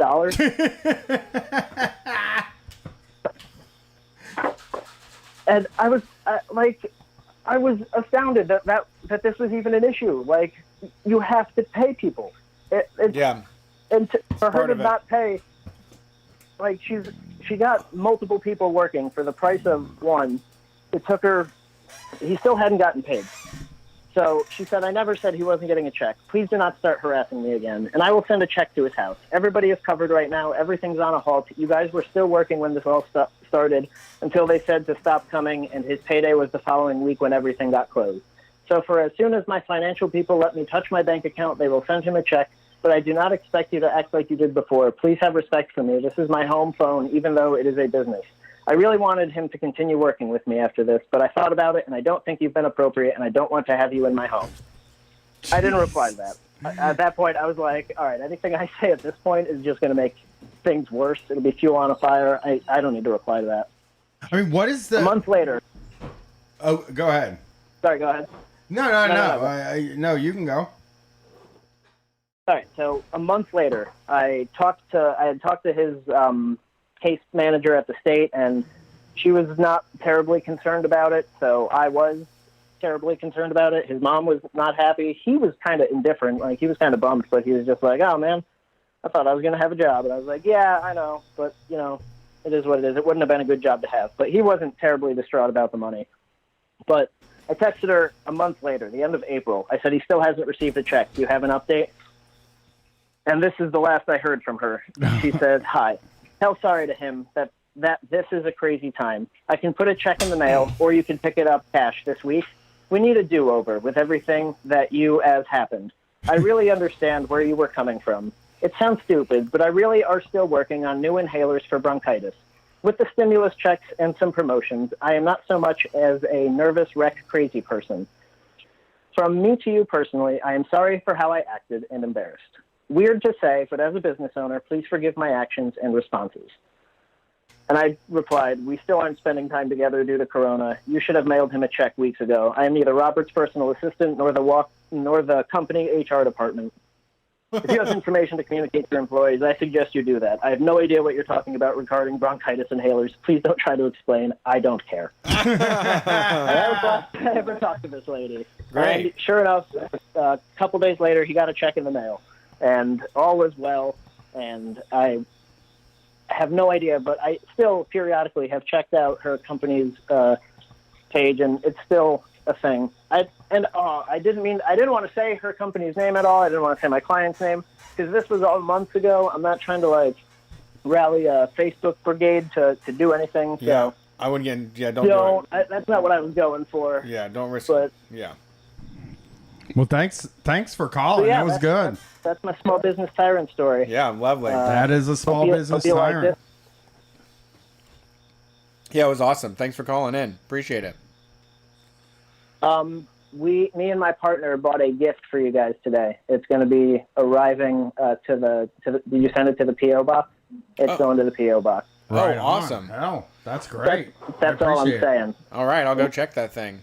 Yeah, there's stuff in there I need too. All right, cool. All right, cool. All right, have a good night. It's specifically. Well, you'll know who it's for when you see it. Cool. Okay. Thank you. All right, love you, fellas. Have a great night. You too. Peace. All right, you want to do one more? I think we do one more before we take a break, just to get on the other side of an hour and a half. Thanks for calling Street Fight. Who are we talking to tonight? Talking to Stuff. What's up, Stuff? How's it going tonight? It's going all right. It's actually Day here. I'm calling from Maui. Oh, you lucky. too. Well, we're all quarantined here too, so I guess there's a worse place to be holed up. Yeah. You can go to the beach still, though, and just sit there. Yeah. Today I've been flashing back. Happened to listen to your show Tuesday, and you were running down the 20 worst employers. Yeah. And you asked for Steak and Shake veterans to call in. I got a Steak and Shake story to run down. Hell yeah. Nice. Go for it. Let's hear it. So, for y'all who weren't privy to that previous show, Street Fight was spot on in their guest assessment. Yeah, they run skeleton crews. It's gotten a lot worse. I think they're on their last ropes here. They've gotten like rated a poor commodity investment at this point, having to shut down a lot. But when I was there, it was around the turn of the millennia, and I was one of the overnight crew. Okay. So on grill or serving? They would have a server for the floor. Okay. You'd have a night manager at least until an hour or so after midnight when they counted their end of day receipts and they went home. Someone on the window wrapping, making shakes, dressing burgers, and front register, and then someone on the grill. Okay. And then like a utility person doing cleaning and rendition stuff. This night, and it was always Friday, Saturday, full moons, low crew. We didn't even have the grill person.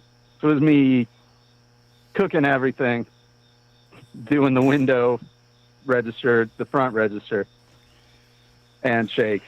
And it was a Friday night. Backed up. You get the bar rush.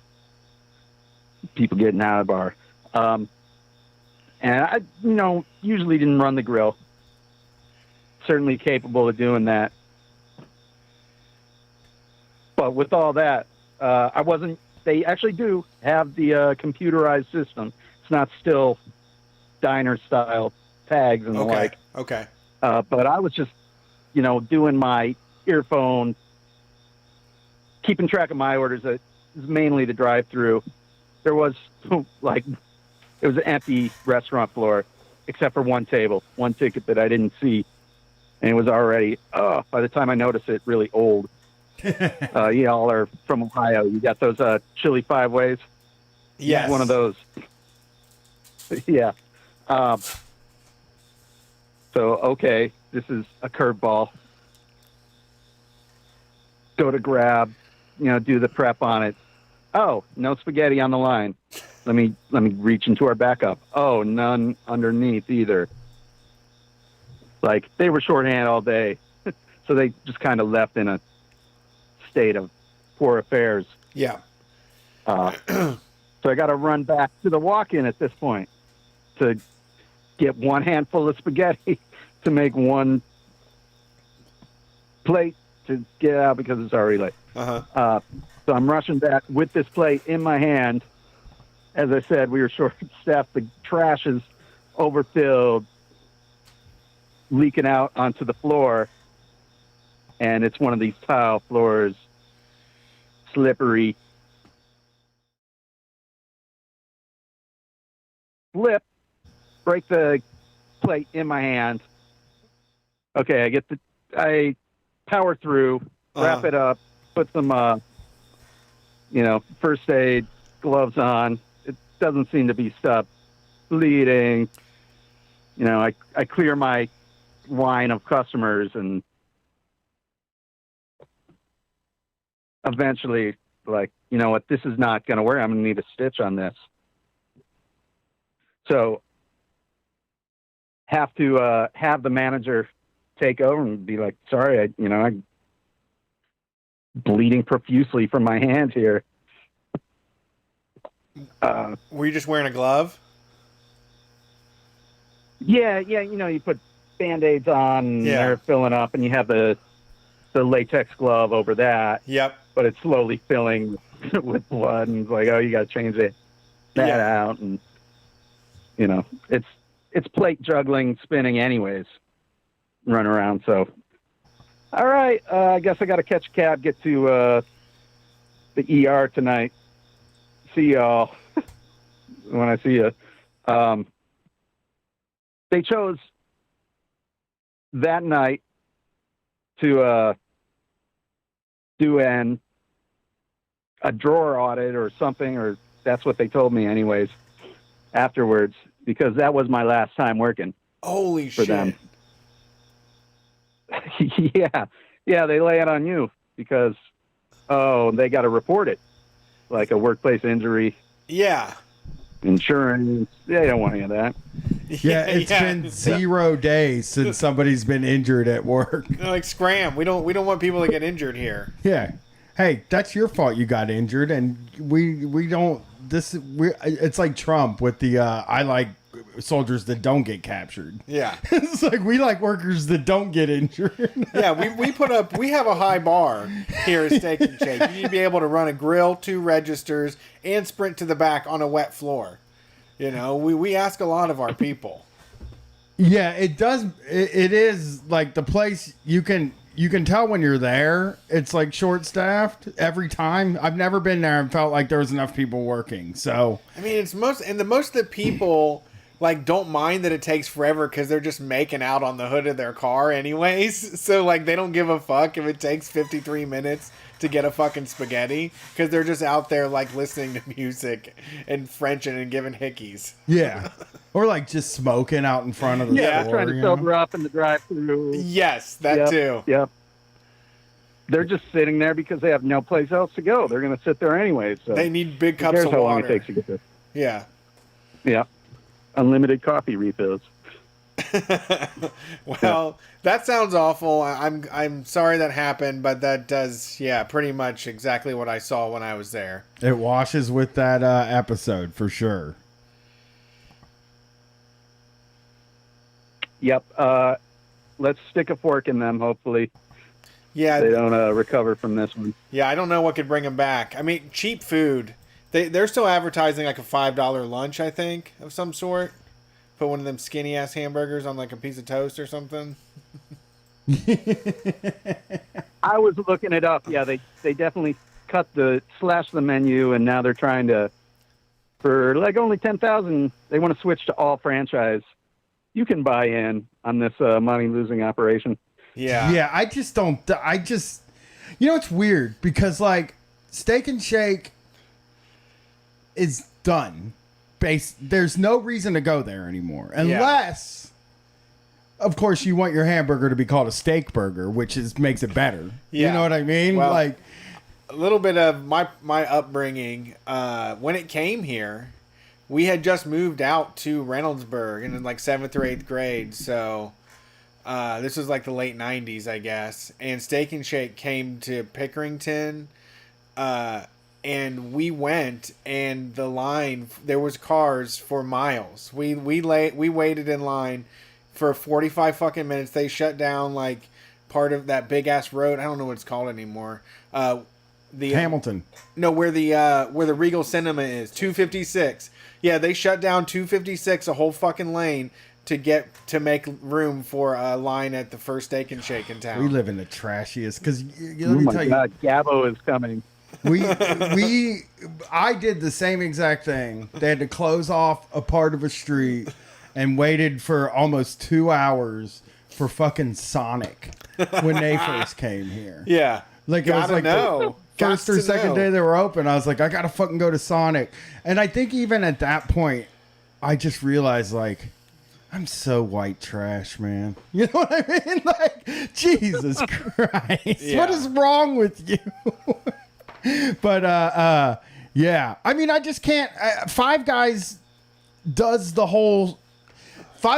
only does the whole Steak and Shake thing, it does it better and has the aesthetic. It has a better aesthetic than it has the same aesthetic as Steak and Shake. Yeah. They both are the same, right? And if I want to go into a miserable place that is horrible to be inside, I at least want good food. And I don't think the steak burgers are okay, you know? But that's just a gimmick. The steak burger thing's even just a gimmick. Like, we're all falling for this fucking steak burger thing. I mean, nobody's falling for it. Every single person is like, this is a fucking cheeseburger, man.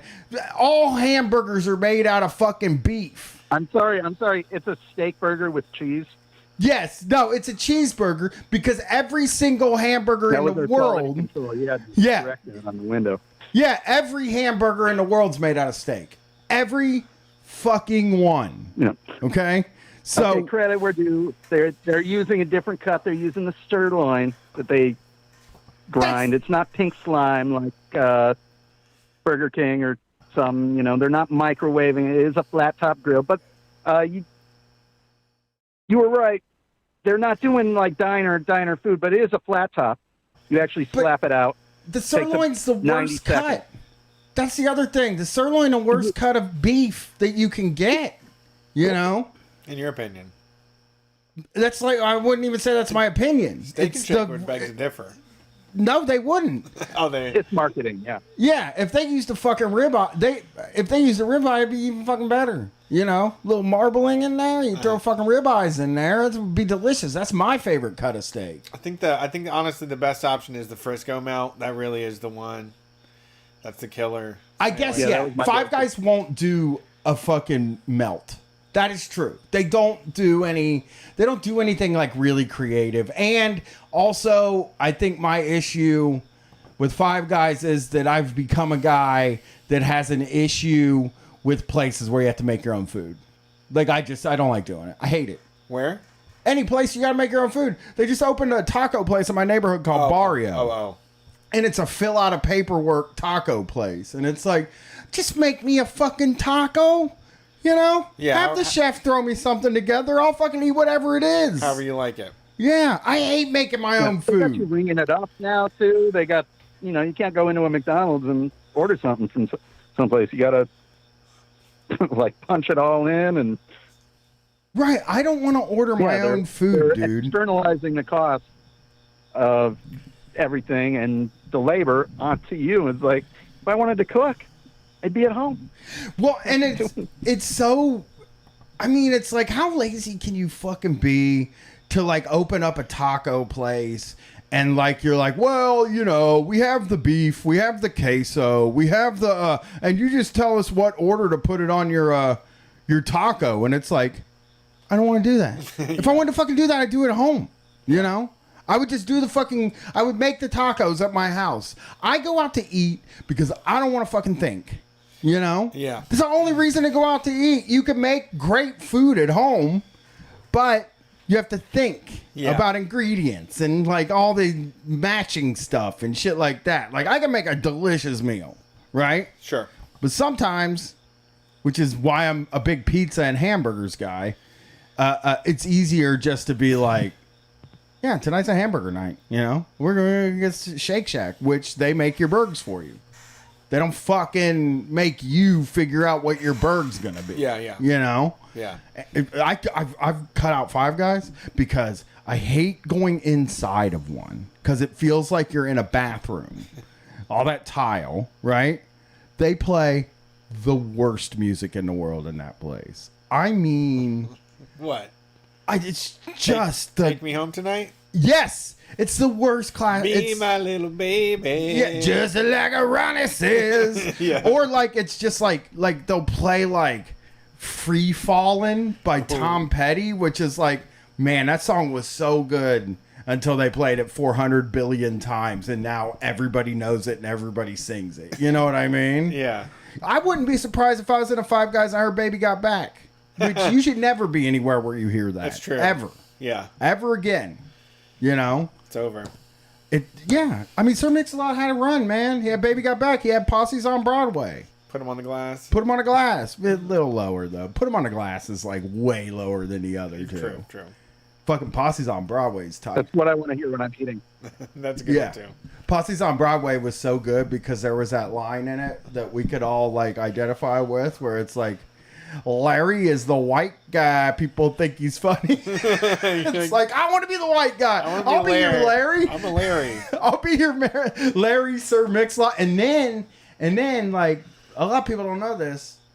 Sir Mix-a-Lot was a member of Presidents of the United States of America there for a period, too. I don't remember that. You don't remember that? No. He was. He was in the band. The Lump Band? Yeah. But after Lump. Like this is like on the Judgment Night soundtrack, or what are you talking about? No, an album. He did a bunch of stuff with them. I'm getting it right now because people are going to say I'm lying. Of course. And I don't think you're lying. I would never lie. It's a great idea. It's like a kid-friendly body count or something. Okay, here it is. I found it. It auto-completed. Okay. Oh no, it was called Mudhoney that Subset. did the collaboration with on Judgment Night. Right. It was a band called Subset. Okay. Subset was a much anticipated collaboration between Seattle rapper Sir Mix-a-Lot and grunge jokesters, the presidents of the United States of America, albeit one that never quite got off the ground. The seeds of Subset were first planted circa 1997 with a collaborative Jimi Hendrix cover, The Original Purpose. Instead, Mix and the presidents, guitarist Dave D.A.R.E, bass Balu, and drummer Jason Frum eventually formed a bit of original material, drawing from their collective disillusionment with the music industry. So they worked together for a while. Okay. Presidents of the United States. I would love to get that out. Can we get the masters? Yeah, I'm gonna give it a 10. Yeah, I'm definitely gonna get the vinyl. I'm gonna pay I'll pay $600 to get a test pressing of that. You know? Oh, you know what? I know this isn't the time for it. Your album is finally showing up. It has finally shipped. Cool. Well, it hasn't shipped. They printed the label. Oh, and neat. I got the notification that they printed the fucking label. So that means it could still be another fucking 40 days before you see it. But it does make me feel better. About our stuff. Yeah, your record is coming, baby. Can't wait. I'm excited for you to get it. Yeah.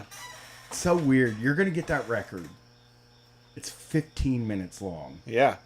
And I sort of just feel like you're going to put the record on and stare at the record player while it plays. I'm going to put my hand underneath my chin. Well, thanks for calling in, and being a Steak and Shake veteran. Yeah, we appreciate it. Appreciate your service. We thank you for your service. Have a good night. All right, we're going to breaky break. Yeah, those drive-thrus is definitely where like everybody's smoking blunts, and then you're like, oh shit! Everybody gets out of their car and smokes blunts together. People hanging out the windows and yelling. Someone says "fuck you." Somebody gets tough. You know. Oh, the good old days. Steak and Shake was hot. Yeah, we have to get the Subset album. Okay, I'll look for it. Is it on Spotify? There's tracks. So you can go to a website, Addicted to Fame. Oh, you just got the lyrics. All right. Well, this week we have, who is it, Jason? The 19-something? I got it right here. Sorry, I fucked that up. Expo 76. All right. So this week we have a Street Fight radio band listener sent it in. You can send us your band, streetfightradio@gmail.com, or any of the other social media accounts or Patreon. That'll get answered first. But this is Expo 76. This album is called The Fear. You can find them at thepodvillage.bandcamp.com if you want to support them. Chill, good, atmospheric stuff that I really enjoyed. So this is Expo 76, where Street Fight Radio will be back to take your calls. We got 5 more to go. Everybody on the line, you're getting in. So no more jump-ins. Yep, no jump-ins. My wife's home.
golden pulsing slowly in the twilight, and the air around began to throb.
Hey everybody, welcome back to Street Fight Radio. Thanks for tuning in. It's the call-in show. We just took a break, though that music was brought to you by Expo 76 from their album The Fear. You can get that over at thepodvillage.bandcamp.com. Give them a shout out, show them some love, let them know you like what they do. We are ready to take these calls, get the rest of these in. If you want to support the show, head to patreon.com. That's pretty much how we do this. That's why there isn't any ads for anything. That's how the whole show keeps running and we keep our staff together is through the Patreon. So get bonus stuff like zines, videos, audio, all kinds of great things on patreon.com. And right now we're doing a pre-order on merch. One of our friends that did the mural for our TV show is made a design for us. That's available at store.streetfightradio.com. You can get shirts and masks. They're fucking sweet. I can't wait to get them. And with that, you ready to take these calls? I am. Thanks for calling Street Fight. Who are we talking to tonight? Hey, yeah, you guys hear me? Yep, we can hear you. Hey, so I'm just calling in for the first time. My name's Ben. What's up, Ben? How you doing Nice tonight? to talk to you guys. Yeah. Good. So I got a small business tyrant story for you guys. Cool. But I love I those. also, you guys are from, you guys are from Columbus, though, right? Yes. Yep. We are. Yeah, I grew up there for a while, in New Albany, actually. Oh, that's the bad place, though. New Albany is actually canceled. There's less Wexners from there. Dude, yeah, it's totally the bad place.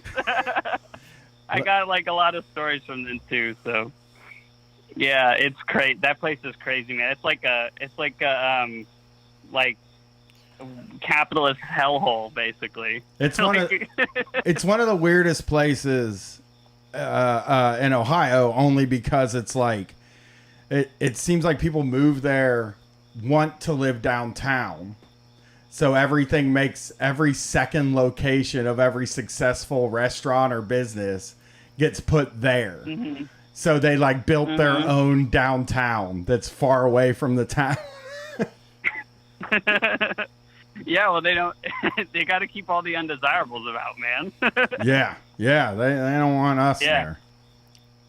No, absolutely not.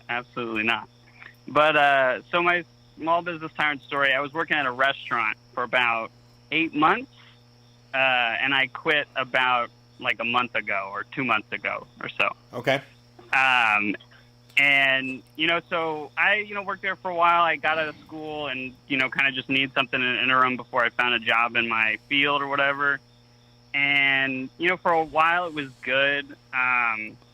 But basically what happened is the owners, so they were a couple. Okay. And normally the wife ran it, and she was used to be a real estate agent. And she was like a nice lady or whatever. But her husband, he's an investment banker.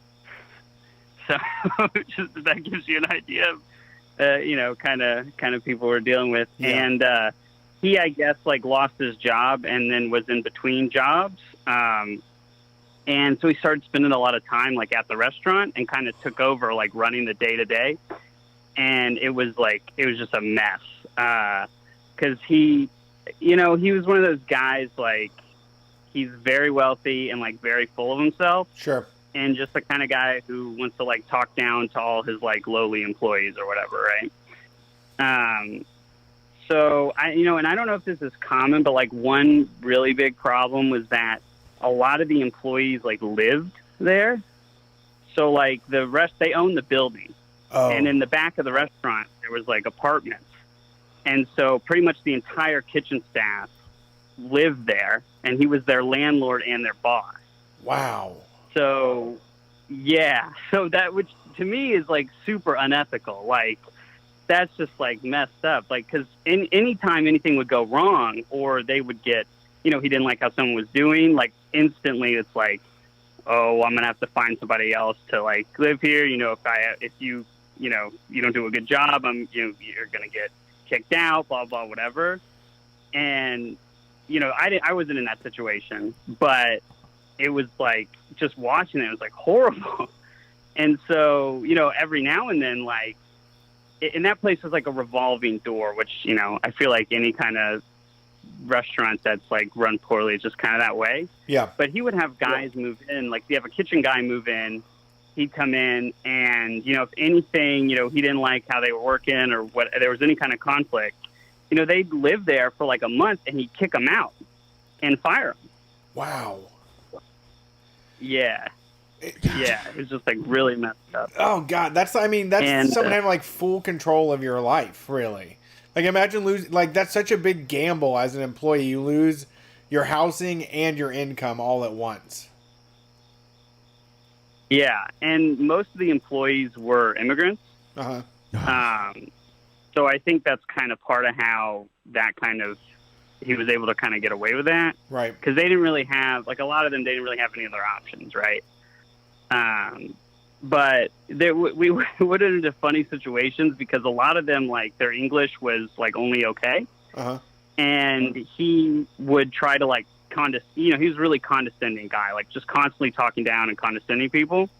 But a lot of times, like he would try to like do that to some of the employees that were, you know, their English was like okay enough to get by, but not like super great. Sure. And it would just like, it'd be like him talking to a wall. So there's like this one lady I worked with, I was a server and she was also a server. And he would try to like, you know, talk to her like she's stupid, blah, blah, whatever. And it would just like, it was like nothing. Like she had no idea what he was trying to do. And he would get so frustrated. But yeah, there was a couple things that were like really kind of got me like with me, where like, so one time he was like going off on, cause minimum wage recently went up here. Okay. And he was like having to, you know, he was having to pay everybody like a little bit more. I think it went up. It was like maybe, I don't even think it was like $1.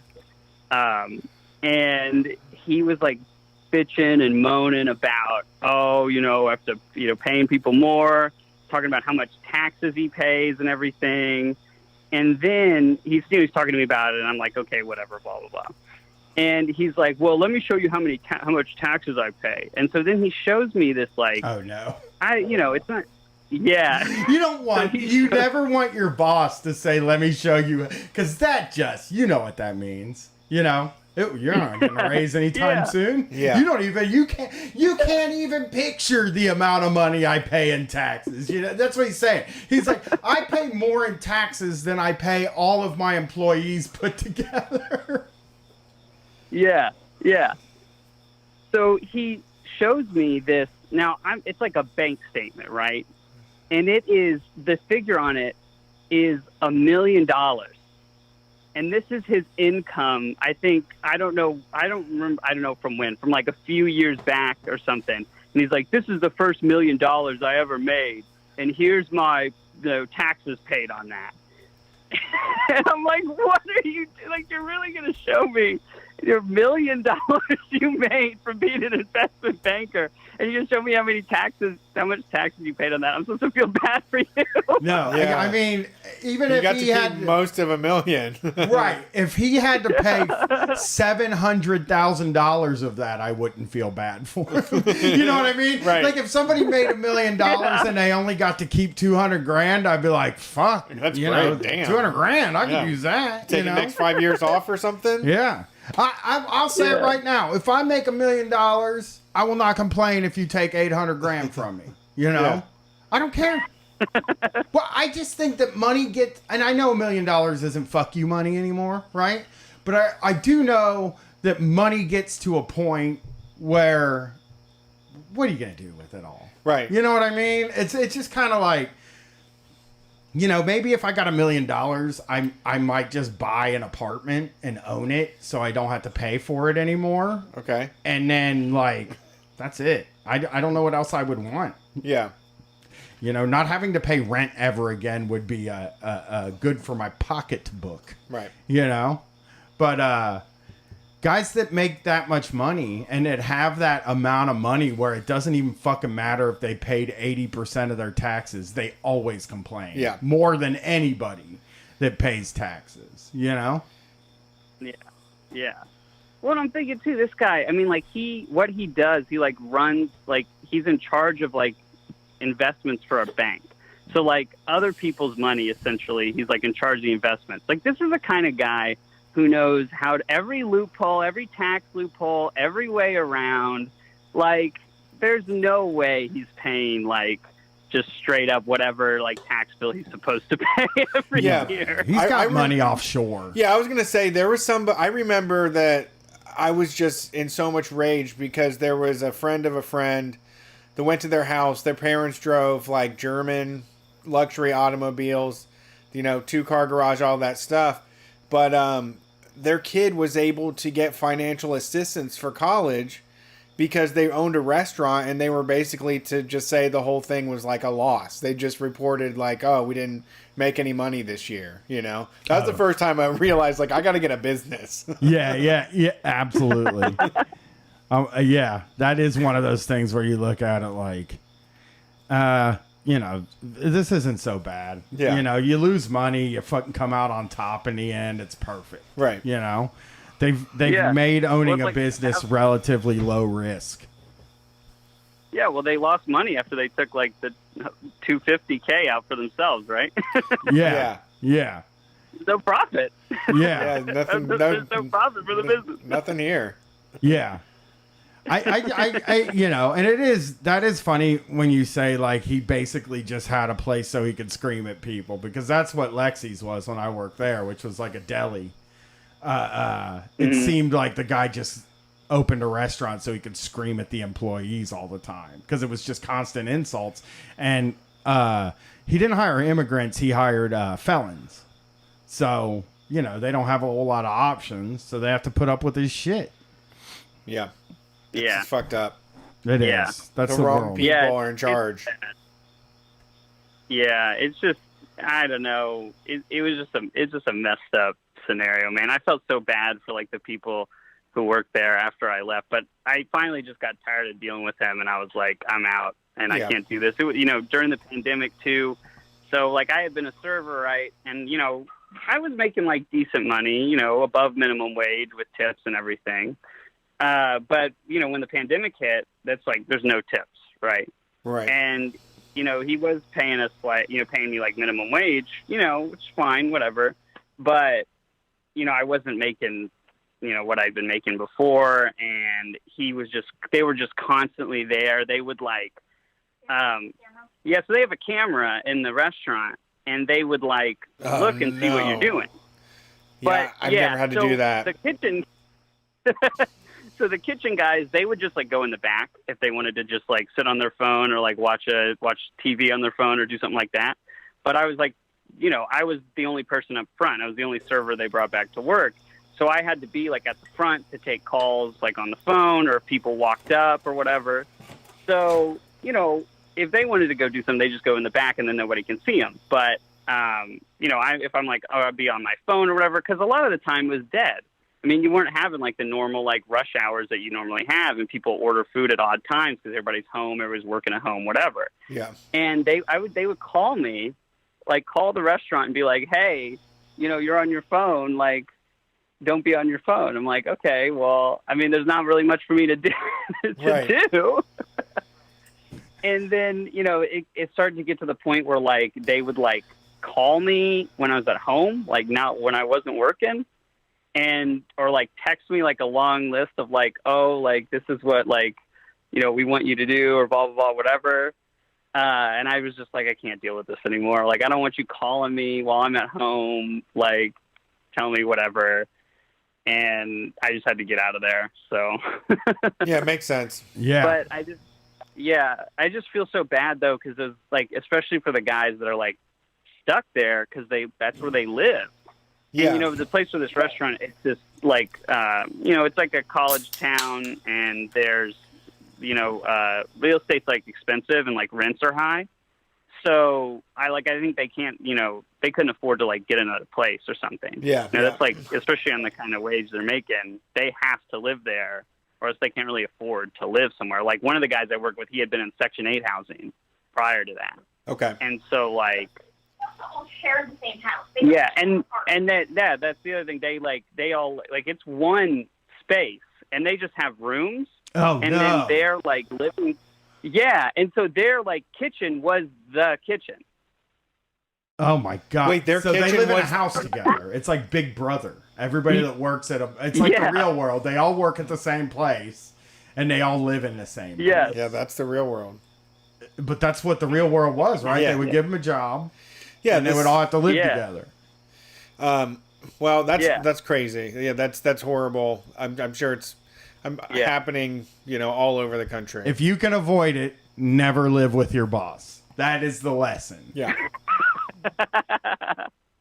Yeah. I mean, and I don't know how common that is, people living in the restaurant where they work, but I'd never seen it before. But to me, that's I don't know, super unethical, man. Like being someone's landlord and their boss. That's just fucked up.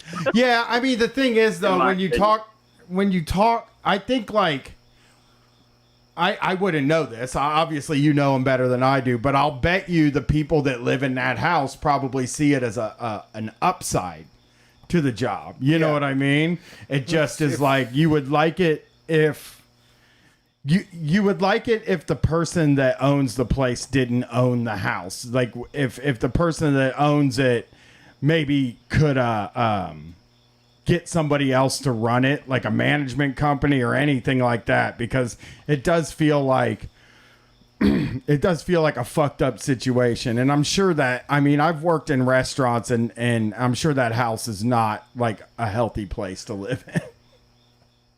Oh, no. No, definitely not. I mean, I'm sure there are it's people not- fighting in that house at times. Yeah. Oh, yeah. And when the health inspection would come, they would have us so there was a door between the kitchen area, because it was it's one of those places you can see the kitchen from where you order and stuff. Okay. I like and those. So, but back behind, so further back there's a hallway, and then there's a door, and the door is one of those doors with no knobs or anything, so it looks like a wall if it's shut. And then behind that is where they stored all the food, and they had all the prep ovens and prep stoves and everything.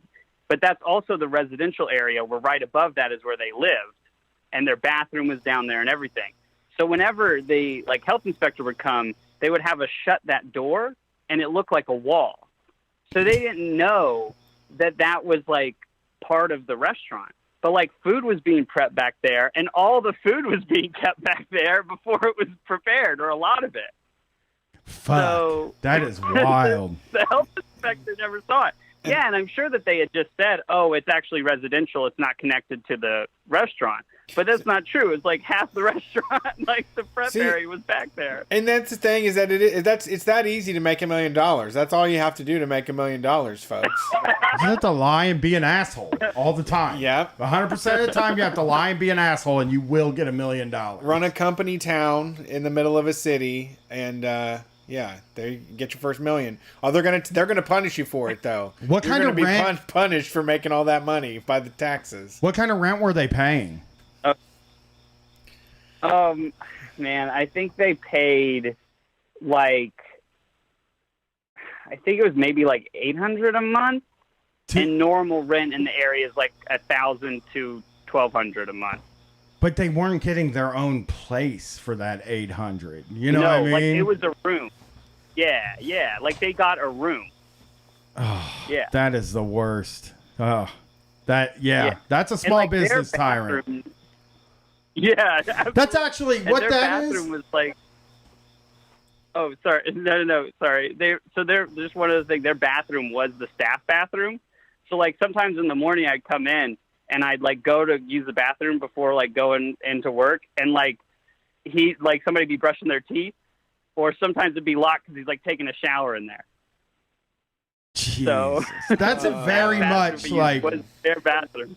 That's very much like the guy that guy deserves the worst in the world. Yeah, he I just can't deserves. see. I mean, I guess if I had thought that they weren't paying the rent, if they weren't paying this guy $800 a month to live there, that's almost that almost turns it into a good thing.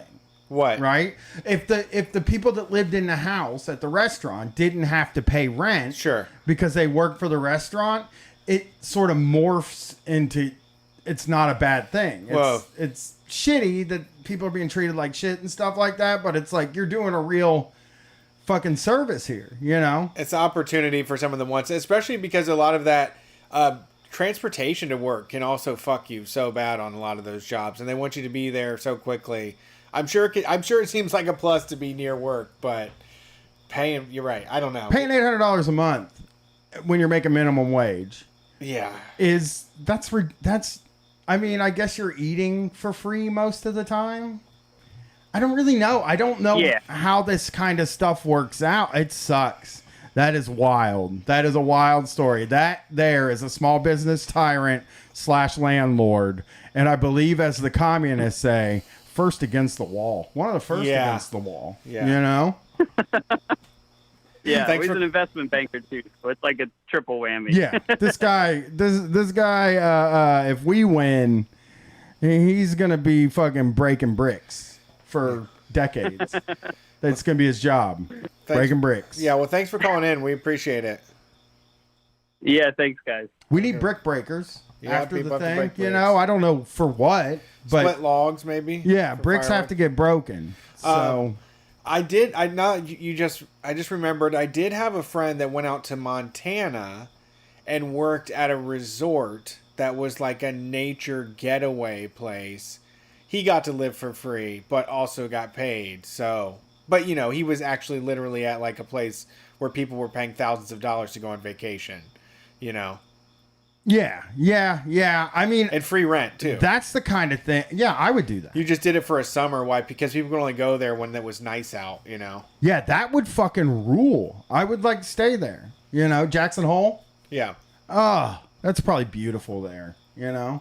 It's like, I mean, all the most evil people in the world hang out there, but you know. Yeah. All right. Next call. Thanks for calling Street Fight. Who are we talking to tonight? Hey, this is Cody from Wichita, and I was calling to talk about, I wanted to get your guys' thoughts on how this election was shaping on compared to 2016, and I wanted to share a story about, in Wichita, Kansas, the enthusiasm behind establishment Democrats, which is practically zero. In 2016, there was one person I had spotted with a Hillary Clinton sticker on the back of their car, and I had pulled up beside him, and it happened to be my half sister, who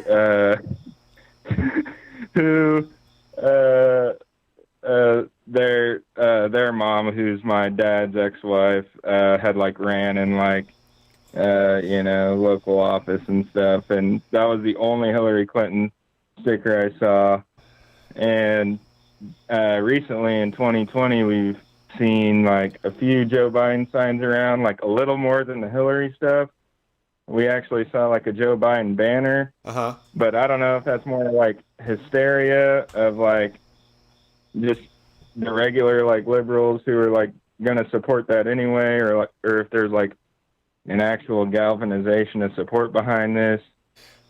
I was just trying to get your thoughts. And one other thing I wanted to mention, and I wanted you guys to discuss, is this whole deal about all these conservatives, and I'm sure you've seen this, talking about this QAnon stuff about child sex trafficking and all this stuff, just blowing up my Facebook feed. And I mean, there's been reporting on it in like Time magazine and stuff, and also kind of the lack of response from liberals on this stuff, because I've seen like Time magazine, the article that they came out with this, talking about QAnon conspiracies, saying like, well, there's no basis behind this. It's like, well, Jeffrey Epstein's a real thing. Yeah. And like, I feel like liberals aren't really talking about this appropriately, and it's becoming a real problem. And I just wanted to get your guys' thoughts on. I mean, I know that's a lot from Joe Biden and how 2016 to 2020 is going and the QAnon thing and all that. Okay. But I'll take it off the air. Thank you, guys. Oh, you're appreciate welcome. it, I man. appreciate it. Yeah, we got to answer the questions. Yeah. I have been pretty much thinking that Joe Biden is going to win the election up until a couple of days ago. I was looking at some of Trump's tweets, some of the stories about Trump's tweets and Trump stuff. And I was looking at the comments on them, the replies. And specifically, I was looking at the liberal replies to him, the Democrat replies, right? And I think he's going to win again now because I don't think they're ready for this. I think I've come to the conclusion lately that it's not so much about the politics. That is a piece of it, but it's about winning. And it is about people wanting to align with a winner, right? And Joe Biden doesn't feel like a winner to me. And the people that are voting for Trump are going to enthusiastically vote for Trump. The people that are going to vote for Biden are going to walk in there and be like, fuck, I guess I got to vote for Biden. You know what I mean? And I just feel like there's this hubris with them where they're like, oh, he's desperate, so he's lying and throwing stuff out there. And it's like, I think that like his thing has always been to just throw stuff out there. And maybe he is desperate, but like the fact is Joe Biden doesn't look like he cares if he wins to me at all. Yeah. You just don't see him anywhere. He's hiding, Yeah. you know? Well, I disagree with you. I would say there is a lot of Joe Biden signs and flags and stuff, way more than I saw Hillary Clinton stuff. And Hillary Clinton ran a way more cynical campaign where she was outwardly being an asshole and pandering and doing shit that just was obnoxious. And we really didn't know what Trump in office was going to be. And I think that if you focus to the online thing about what liberals think, that you're missing out, and you think that everybody has to rationalize their vote, when the majority of the signs I see are just buy Don. And so I think that people do want to win this time and say no to Donald Trump. And I don't think that they're all enthusiastically behind Joe Biden. And I think it's unfair to say that they all think this is going to change the world or make anything different. But I do think it's an opportunity to say no to Donald Trump, you know? And even if you're an accelerationist, it's like, let's see what you're going to do. Are you going to coup us? Like, what are you going to do? Like, he's already calling it illegal. He's already saying if I lose, it's illegal. Yeah. So, like, it would be good to go all in on him and see what the fuck he does if he loses. I am with you on that kind of accelerationist thing. I was telling you that I wanted to get a place in D.C. for the night before and 4 days after the election because I want to be there no matter what happens. Yeah. And I think that if he loses and he won't concede and he won't leave office, that's going to be ground zero for whatever the fuck happens. Yeah. You know, and who knows what the fuck's going to happen. But if he wins, that's also going to be like ground zero for something happening. Yeah. You know what I mean? So like it's a monument. I mean, it's a really big moment. You know, it's and weird. Once again, we know what he's doing right now, and like we know what it's like. So, do you have the same nerves as me? Or not nerves. I think I have a cynical view of this, but I'm sort of warming to it. Like I feel like he will concede, but the longer this goes on, like I am starting to think he might just not leave. Well, I was gonna say, the other thing too is, we know that if he decides to not leave, that the Democrats are going to be like, well, that's unfair, but they're not going to stop him or do anything drastic. No, it's left up to us. Yeah, it really is. Like if he loses, I mean, fuck, dude, they won the 2000 election. Sure, the Democrats won the 2000 election for sure. They did. and got cheated out of it by the Supreme Court. And they were just like, God dang it.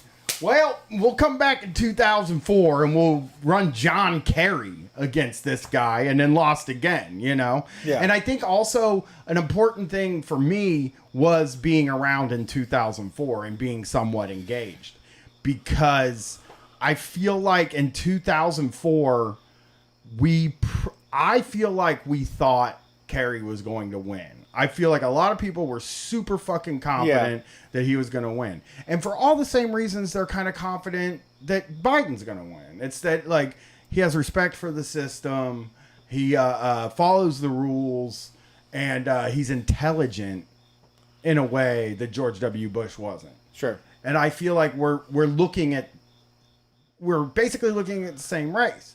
We're like, nobody thinks Donald Trump's smart. I don't even think his biggest supporters think he's smart. I think they like him because he fucks with stuff. Yeah, You know what I mean? And I do agree with the caller also about the liberals are very stuck. The Democrats are very stuck in a trap where they can't really talk about the Epstein shit. Because if they talk about the Epstein shit, some of their names come up in that conversation. And for some reason, those people are to never face any consequences, according to the Democrats. True. Like, we're not going to talk about Bill Clinton. We're just not going to do it, because if we take down Bill Clinton, I mean, and I think this is in the Democrats' mind. I actually don't think it's a big deal. I don't either. I mean, I actually don't think it's a big deal for the Democrats if they lose Bill Clinton and he's just a guy you can't go to anymore, because I don't think I don't really feel like he's a guy. They like to bring him out, man. They love to bring him out. Right, but I don't think, like, the average person really super gives a shit about if he's out or in or whatever. You know, like, they wouldn't miss him in the next election. But I don't know, Brett. I have seen a lot of Biden signs, but I also live in a place where there's going to be a lot of Biden signs. I sure do. I do too. But I think, but what I'm not saying is that it doesn't say Joe Biden hope for tomorrow. It says buy Dawn. It says no Trump. It says we flush the turd. I hate that one. It's so gross. Like, and I think that's what people are converting it to in their mind, you know. And so, sure, he needs to be doing stuff to win over people that, you know, to win people over. But I think that everybody. He wins the lesser of two evils this time, I think. Yeah, and I also think that the racist stuff is on a level that wasn't happening with the George W. Bush election. Yeah. There was lots of Islamophobia. There was not Nazis in the street shooting people. True, yeah. I mean, I guess I do kind of... I guess the way I do... You have kind of flipped me a bit in that, like, I do think that like Biden can win. I just worry about like, I don't think a single moderate's going to vote for Trump. You know what I mean? Right. I think that is a safe bet that moderates are going to vote for Biden. And I don't know if that was true in 2016. Yeah. You know? Yeah, I think in 2016 it was a lot more of a toss-up. But, and also the same thing, I mean, we could go on this forever, but like Republicans, I think, are also comfortable in this. Like, oh, you call everyone a racist. And it's like, because you hang out with them and you court them and like you say know, racist things. Yeah, you agree. Like, you know, even Republicans that aren't outwardly doing like hate posting online, I think there's just like, well, I'm not of that type. But I do agree with the economic policies or some shit like that. You know, you can't beat this economy. They always say this economy's fucking booming, and and they're broke as shit. Yeah, they're fucking no money in the bank, and they're like, but the economy's booming, and you're like, how do you know? And then the QAnon absolutely, you know, that's. If they want to raise the conversation on that, I think that's fine. I think that's definitely, like, if someone wants to start talking about sex trafficking and stuff, it should be an important conversation we all have. The problem is that the Democrats don't want to promote legalizing sex work, and they don't want to spend money, you know, trying to provide aid to people and organizations in places that they don't like it. They want to means test everything, you know? Yeah. And, you know, they aren't going to offer a safe home for a 19-year-old sex worker that is doing fine, working and living where they, at the same time, Yeah. They're still prohibitionists for everything. They're still prohibitionists. I mean, fuck, dude. They're still weed prohibitionists. They still which are. is the biggest slam dunk in all of politics at this point. You know what I mean? Let's get this next call in. All right. But weed is just a slam dunk at this point. It's like the person that says they're going to legalize it is going to get a lot of votes just for that. Yeah. Thanks for calling Street Fight. Who are we talking to tonight? Hey, this is Carl from Alabama. What's up, Carl? How's it going? It's going all right. So I have a small business tyrant story tonight. Okay. But first, I just wanted to thank you guys because I appreciate y'all being willing to be vulnerable and talk about anxiety and addiction and stuff like that on air. When I first started listening to podcasts, I started with Mark Maron and Chapo and y'all, and Mark Maron and y'all specifically talk a lot about anxiety and general anxiety and addiction. So I don't know. I didn't really grow up. It made me grow emotionally, being able to listen to people talk about that and men talk about that. And, because I didn't really grow up feeling like I could talk about, my emotions and my anxiety and stuff like that. So, I don't know. It was really good for me to kind of hear that stuff. Yeah. And you find out also one of the cures for it is once you get it out there and you start saying it, you're like, oh, this kind of over now that I'm saying this out loud. What was inside my mind, it was rattling around and all this stuff. And then I just told my wife what I've been thinking about for the last hour. And she's like, that's weird. We just had that before we recorded.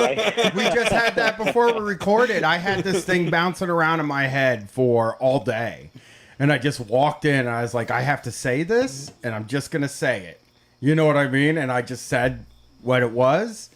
And then I was like, I don't really know what I'm freaking out about right now. Yeah. I'm borrowing problems from the future. Right. And I'm just freaking out about stuff. And yeah, I know. It helps, to tell you the truth, this show has helped me deal with a lot of the stuff that was bothering me for the first probably 5 years. We did this show. There was a lot of stuff in me that I had a very low opinion of myself, and I felt like I had washed out of a normal life. And I thought that was a bad thing. And then when I started talking to people through the show, I found out that that wasn't my anxiety around work wasn't a rare thing. It was what everybody else is feeling, but we don't verbalize that stuff. And that really helped me. I mean, the listeners have helped me as much, if probably more than I could ever help them in dealing with anxiety. Because when I hear these stories and when I hear people that are sort of having a lot of the same feelings that I had, it makes me feel like less of a failure, I guess. Yeah, absolutely. I mean, definitely the Street Fight group has definitely helped me feel a lot more okay with my feelings of just how shitty things are and just kind of dealing with that. Yeah. But yeah, so I have so back in 2012, I was 16. And I got my first job, and it was my dad's buddy owned this iPhone repair store. He still owns it. Still a piece of shit. But it's I'm gonna name names. It's the Broken iPhone in Mobile, Alabama. Okay. So he started me, and so my dad was like, okay, he'll get you a job, and you'll go and work, sometime after school.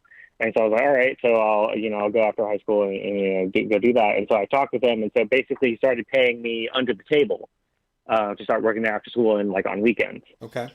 So I worked there for about 3 or 4 months, and there were a few like cool things like about working there. You know, like I really like working with technology and stuff like that. But and you know, he would like pirate you know, Apple developer software, that stuff that hadn't been like released yet to the public, and would have that like on his shit, and like would give that to like the people that he was in with. And he also like kept pretty consistently like kept pot brownies in the back, but like would never let me have any. So that was actually kind of fucking lame. But there were some really fucked up things that were going on. Like you know, sometimes he would bring this. I mean, it's not really all that fucked up, but he would bring a sex worker into the office and like fuck around with them in his office like during business hours. Which, I mean, like, sex workers work, but like that's kind of weird. And he would also like kind of offer her services to me, which I was like, no, I'm good. Like, and I was 16. So yeah, like, that's not a good idea. Yeah, and he would also like he would yell at me and stuff while he was training me, and like there were multiple times where if I like he would say, you know, like, oh, you know, if you fuck up this part, like, you know, I'm gonna take you out the back. I'm gonna take you out in the back and like kick your ass. Oh, you know what's funny about that? Whoa! I just read a Reddit post last week on their advice section, because I've been reading workplace advice, and this person did say, like, you know, I have a boss. He's never done anything that like really crossed the line, but I'm just wondering, would you consider this bullying? And the first thing she said was that he commented on her appearance, which can be couched in dress code stuff, and it is a dick move no matter what. But I got in my head what his brain might be saying, you know? But then the next thing was exactly what the caller's talking about. Fucking, he would say, I'm going to take you out back and beat the shit out of you when they fucked up. But he would laugh while he was saying it. You know what I mean? Because I had a boss too that was like that's that. exactly, yeah. Yeah, they laugh and they feel like it's a joke, but you feel like, you know, this is vaguely threatening to me. I don't know. I know you're fucking around, dude, but like, that's maybe not workplace language. I mean, you know? And you're right. I mean, the sex thing is definitely crossing a line too with somebody, especially a child. You can't do that. And like the violence, that anybody can own a business though. This is how you make money, folks, in America. You open a business. This is the type of person you need to be successful in America. Yeah. I mean, the sex worker thing, sex work is work, and that's for sure. I'm like taking shots at them, but I mean, if you're running a business and you have teenagers at that business, you can't do it. I know it's yours, and I know the building's yours, and I also know that, like, technically you're allowed to have sex in your office if you want to. There's no law against having sex in your office. It's just one of those things where you're like, you know, could you like have After some hours? etiquette? Yeah, fuck in your office when we're closed. You know? Yeah. Right. There's just it's an etiquette thing. Like, I don't want to walk into my boss's office and see his butt cheeks thrusting into somebody. You know what I mean? Yeah. His fucking dumb pants around his ankles and his fucking button-up shirt just barely covering his cheeks. It's like, I don't need to see that. I don't want to. And listen, there is a fucking chance that you're going to see your boss's hog if they're having sex. And that's not fair. Yeah, it's do fucked to up. people. You can't do it to anybody. Yeah. So I haven't even gotten to the worst part. So he would brag to me that, so, you know, oftentimes we would have, you know, people come in and, you know, their phones were fucked up, and they got water damage, or same thing with like their laptops or whatever. So he would do, system recovery and you know, like get stuff off their phones for them. He would go through their stuff Yeah, for and sure. keep like sexy like nudes and like sex tapes and stuff like that. And he had a hard drive for them. Yeah, this fucking guy's a pervert. Yeah, this is illegal. There's probably 3 crimes so far. Well, again, I don't think the sex should be a crime. I have said It's sexual this. harassment in the workplace. You can't do sex at work. I don't know. I mean, you can't. I guess you can. If everybody's into it. If everybody's okay with it, or if you're in a private place, it's like, whatever. All right. If I walked in here and you were having sex behind the TV set, I wouldn't be like, that's unprofessional. Sure. I would be like, you're a gross pervert. I would like say it. But then like, I just... Yeah, it's not the same as a stranger. He's not a stranger. I don't know. I'm just saying, the thing is, the worst, this is the type of thing that this guy should go to jail for. Like, this is like, I'm not a big jail guy, but like having a hard drive, and you know what? I'll tell you this story. I knew this girl, had a huge crush on her. We dated for like 3 days, right? Back in 1999. And she was pretty cool. She worked at Cord camera store, right? Uh-huh. And every night she would come over after work and she would have an envelope of like cock pics, sex pics, all those pics, and just fucked up pictures. She would just make a double. Yeah. And bring them over to the house while we were all partying, and we would just sit there like, ah! And I feel totally bad about it now, but like it seems like this has been going on forever at this point. You know what I mean? Yeah. Like I think it's wrong, obviously, but I think it's really horrible to have somebody put your trust in somebody and have them. I mean, what if that stuff ends up on the internet? You know what I mean? Oh, yeah. Like, this guy could put that stuff on the internet, Creep. What a fucking Yeah, definitely. creep. Broken iPhone. So he came back. Yeah, the broken iPhone in Mobile, Alabama. So he came back into the zeitgeist recently. My friend, he texted me like a while back, and he was just like, hey, like the people on Facebook are talking about that place you used to work. I thought you might want to like see this and maybe share your story. And he sent me the link, and basically he was, people were calling him out because he was being like super, he was handing out bananas to black customers. What? Oh, fuck, dude. What? And just being like crazy. Like, I mean, because whenever I worked, like, he never did shit like that whenever I worked with him. Like, he was only, like, the kind of guy who would talk to you about how, like, the moon landing was fake and you're an idiot if you believe that, like, that it was real. But, I guess that turned into, like, QAnon shit and being super racist. White nationalist. What's wrong with being white? I'm proud of being white.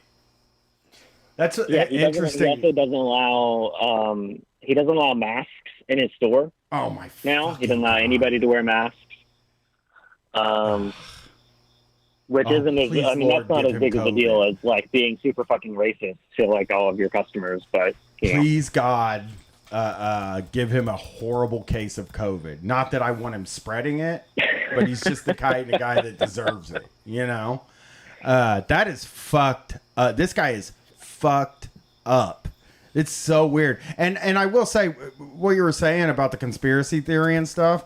I have found that a lot of times that is a road to at least anti-Semitism and usually racism. Like that just seems like once you start getting into like the moon landings, a hoax and stuff like that, you're at a minimum going to be anti-Semitic, but probably just racist. And it seems like, because I remember I think I talked about this recently, but I would join all kinds of groups on Facebook, and it didn't matter if it was chemtrails or any of those, geoengineering. They all like at some point in the comments got anti-Semitic.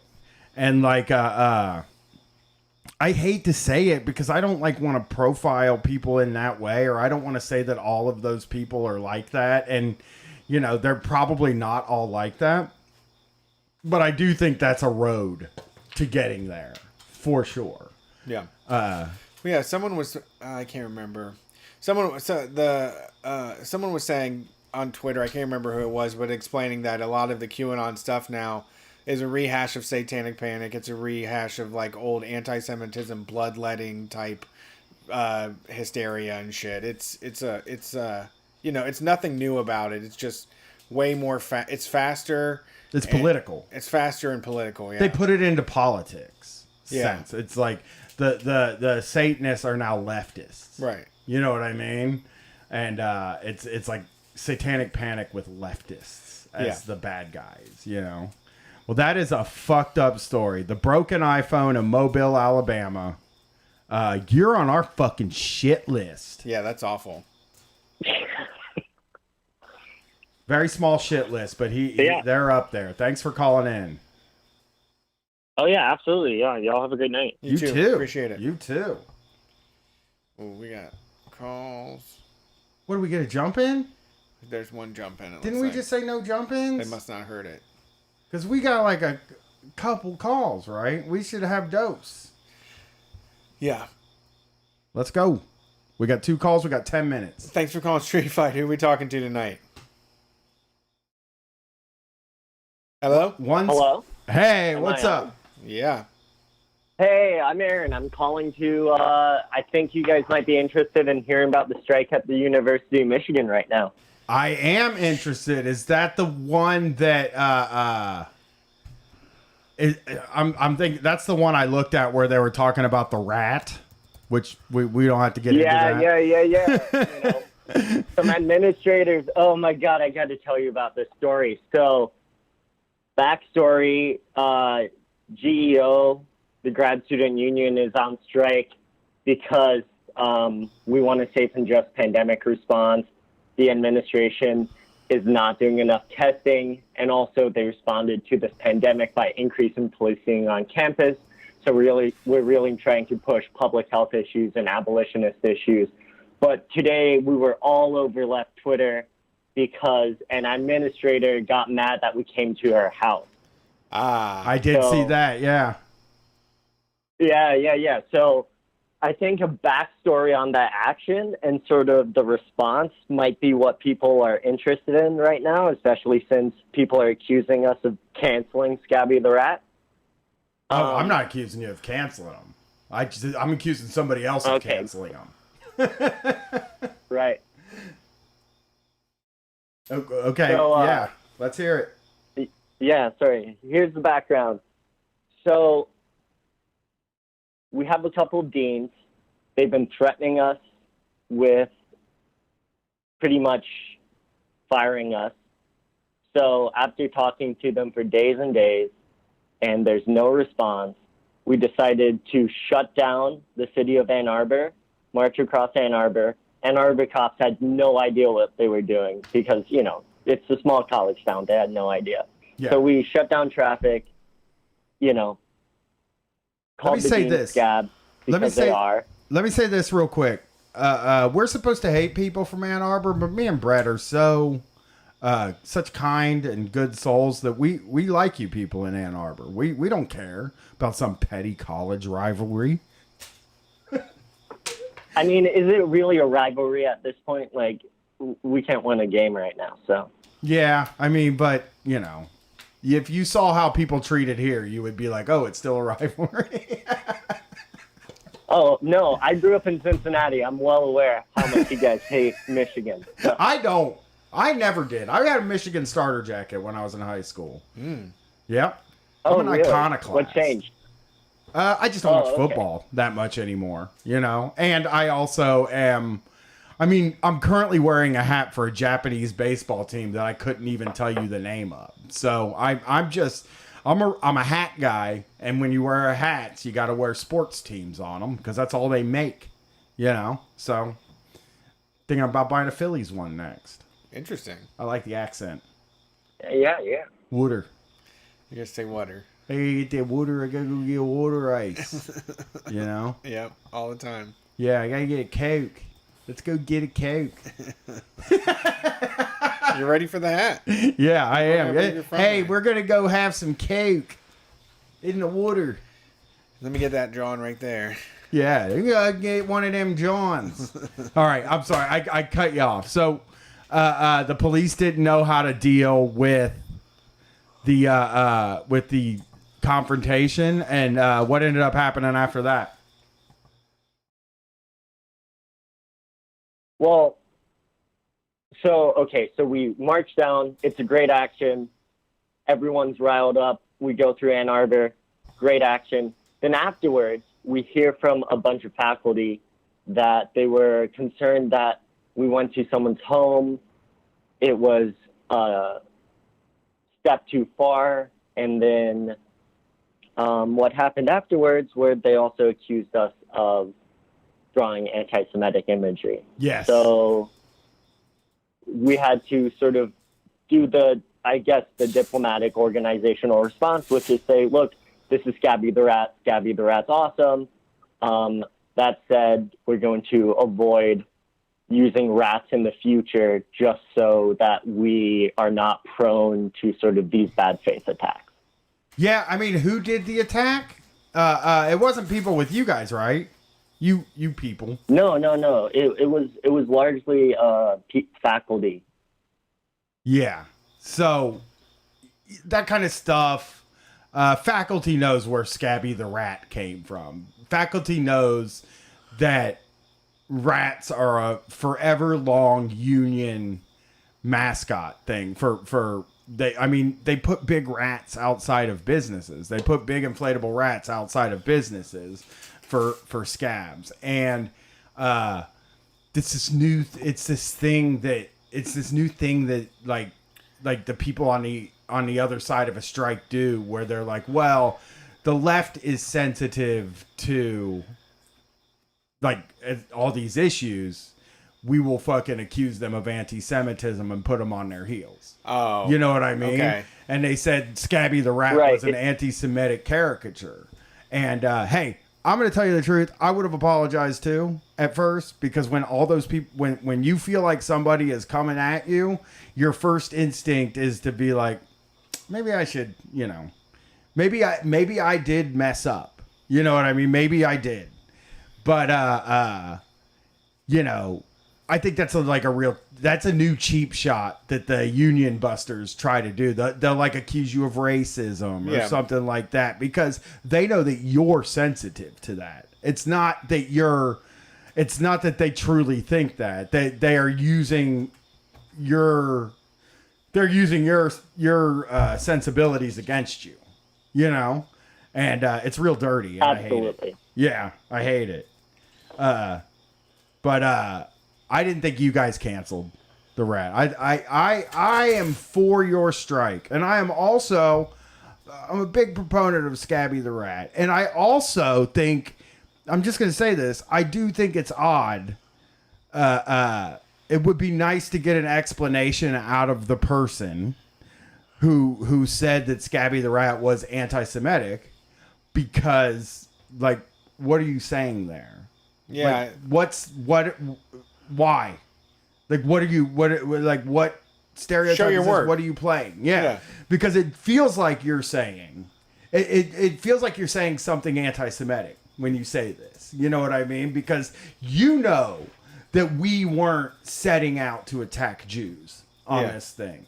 So you're reading this in the worst possible, it's like the worst bad faith reading of something. And we know it's cynical. And it's just, we have to, I think that like, it's very hard because again, you don't want to feel like you've offended somebody on that basis. You want to feel like if you offend somebody, it's sort of the right people, and you do it in a way that doesn't take down other people. And I didn't blame anybody for making that tweet, because your mind can get real fucked up when those accusations get leveled against you. Well, yeah, I appreciate it. Yeah, it's been a pretty hectic couple hours, but I think everyone's sort of looking forward to the next week of, shutting down the campus again. Yeah. So is there any way people can help you? Yeah, so we actually have a donation link for sort of a strike fund. People go to our website, GEO3550.org. You can find the strike fund on there. And also, we're doing remote pickets as well. So if you go to bit.ly/GEO picket, you can sign up and help picket with us, which is virtual picketing is when we just basically harass administrators and try and get us a safe campus. So, I mean, judging by the amount of bullying we got for talking poorly about Scabby online, I think we got a lot of people here who could help out, Yeah, help them out. I think I think what you're doing is right. I was like looking into stuff, and it's a virus hotspot now because of some policies that the school made. And thanks for calling in and help them out. Yeah, absolutely. Have a good night. Definitely. Thanks. Bye. Bye. Peace. Last call. Last call. Thanks for calling Street Fight. Who are we talking to tonight? Fucking make me feel bad. Hey, fellas, this is Garbage Dick. What's up, Garbage Dick? Hey, yeah, I've been listening to your show for a long time. It's the first time I called in. Solidarity with your last caller from U of M. I lived in Ann Arbor for most of my life. And I wanted to call in. I don't know if this is like a common issue with many of your listeners, but like I'm having a little bit of a crisis of conscience, I guess, just with like my career. And so I'm 37, right? Mm-hmm. And when I look back at like my job history, it's been kind of a murderer's row of like industries that are questionable, right? Like I got out of college, I went to work for the pharmaceutical industry, and then I worked for the financial industry, and then I moved to the Cuyahoga Valley. I moved to Akron, and I went to work for, I was like, I'm turning over a new leaf. I'm going to go to work for an industry that really cares about people, and I went to work for an energy company. Okay. Yeah, but So I mean, my politics have moved left, I guess, over time.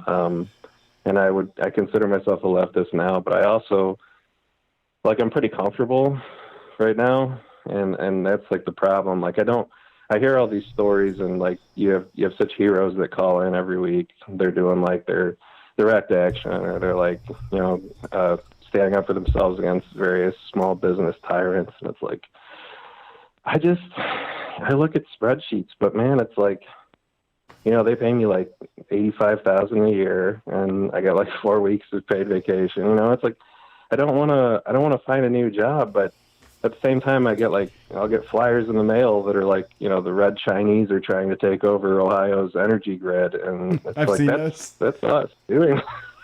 Like I don't like that, Right? Yeah. So I don't know.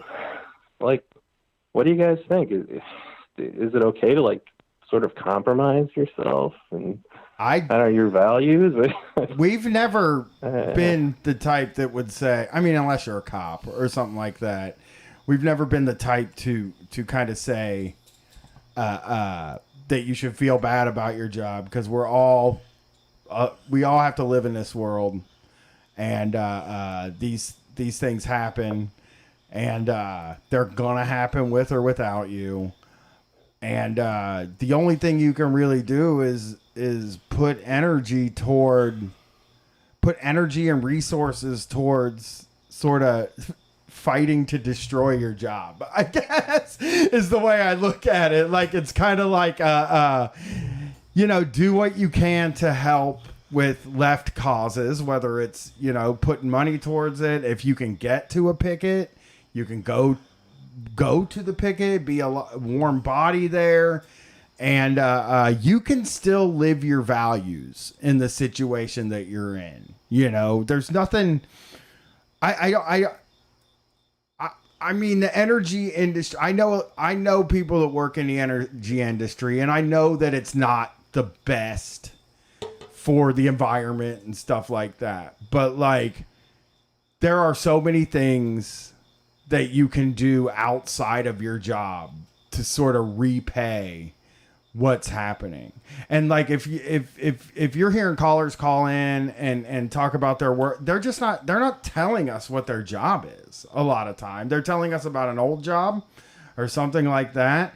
And you're not the only person that like listens to this show and then has a job that you feel guilty about. And that's not our goal. We don't want to make people feel guilty about what they have to do to survive.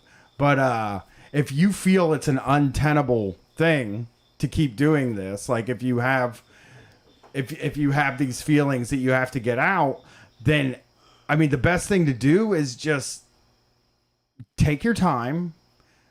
You're probably gonna have to wait till COVID's over and figure out an exit plan, because there's an exit. There's always an exit strategy. I mean, you know, me and Brett both had to exit jobs, and Brett's wife had to exit jobs, and we know a lot of people who have left jobs that were making them miserable, and they came out better for it in the end. And so if it feels like you have to get out, just start working on your exit strategy. I know mine was like a year. I worked on mine for a year before I got out of that cable job, because I wasn't making $85,000 a year, but I had a ton of vacation and I was making more money than I had ever made in my life. And I didn't know if I could I just had a daughter, and I just didn't know if I could handle that.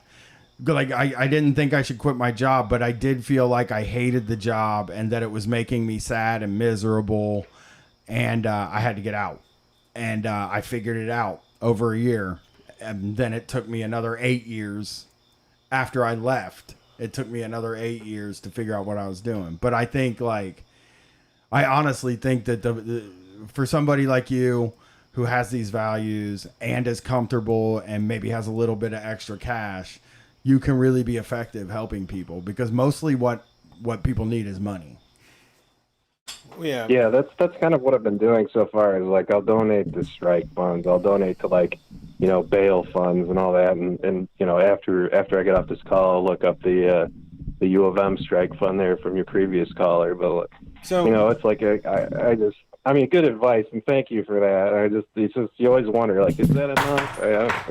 It is. I mean, are you like, when you go are you miserable at work, or are you just, have you found yourself in just a comfortable place and now you've got the extra time to think about to like torture yourself, basically? Yeah, see, that's the thing, Brad. It's like I'm not miserable. I'm pretty comfortable, because the thing is, when you work for a big corporation too, a lot of it's very frictionless. You're not dealing with the kinds of terrible, interactions that some of your callers have in like small businesses. And so much of it is just filtered down through multiple. It's like you can kind of just do your own thing, Well, yeah. So you're not always confronted with it. Yeah, well, I'll pitch you on this, in that, like, I mean, if you do, like, the money is necessary, and if you have the free time, I mean, people that are in precarious situations, the people we need to fight for, a lot of them are working, 60 hours a week. I've even had to come to with like accepting that doing street fight is a real job, because now that my daughter's back in school, it seems like we have like 2 or 3 hours at the end of the night, and all we want to do is just like watch TV. And I'm like, this feels like regular old weekend warrior grinds shit. Like, there's simply just not enough hours in the day to get a full work day in and have like a fulfilling life. It gets filled up with going to work and feeding yourself. But yeah, I would say that right now you could do something for Food Not Bombs, or any sort of the organizational type things, even help from the outside, find out what they need. But more than anything, like, we all are going to need this community in the coming years. Like, as our relationship with the government, it could possibly change in the next 5 to 10 years. I think that, like, people say, sometimes it just seems like charity or something, but it really is building a community of people that we're going to want to be able to talk to and be around, you know, when we actually need to rely on each other. So for now, I mean, we do need money siphoned into these causes because it's keeping a lot of shit afloat right now. There's a lot more activists, and not people that are Instagram activists. I'm talking about people that work every single day, 8 hours a day, because doing activism now because of all the money that can be diverted to them. Well, you know, thanks, guys. I appreciate the input. It was, you know, kind of cathartic just to call into and I guess vent a little bit. So appreciate what you guys do on your show. And if I'm your last caller, you know, I'm going home. Take it easy, get some sleep. Yeah. I'm gonna go watch Cobra Kai, baby. Thanks for calling in. All right, man. Appreciate it. Yeah, take care. Yeah, I mean, there's like, not that we're a leftist cause, but there's people that we know that work in like industries, and they bought like 15 tickets to one of our shows and invited a bunch of people to come for free. And I was like, oh, I would have hooked you up, you know? And they were like, well, you know, I have extra money and I just wanted to get like swished around in these type of areas, like injecting cash into this area, into these projects that people have that are way more important than us, but you know, part of that community. And, you know, like Eric P., who I met on the West Coast and called in, like, I mean, I have that survivor's guilt real bad. I think that I've been trying to, you know, like when I look at the number of people that are getting kicked out of their houses, when I look at the amount of people that are, their unemployment just got taken away and stuff, you know, it does make me feel relatively guilty to be comfortable and have groceries delivered to my fucking house.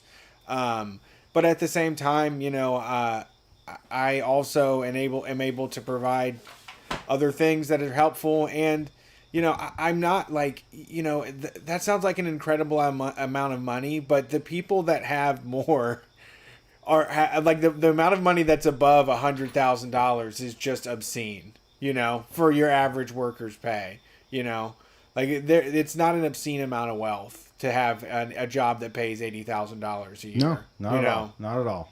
It's enough to actually just not have to check your bank account all the time. It's enough that you can pay your bills on auto pay. Put your bills on auto pay, pay back your student loans, right? Like, get your car payment done. You know, I will never put my bills on auto pay. Yeah, I've pretty much decided I'm never going to be able to do that. That's just the life I'm living. Well, thank you to everybody that called in tonight. It was a wonderful show. The person, I don't know, I said fella. The jump in at the end. I will get you next week if you call back. I'll pick you up first. You can message me if you want to give me the number. I don't know if it saved it. We are Street Fight Radio. We'll see you on Wednesday. Peace.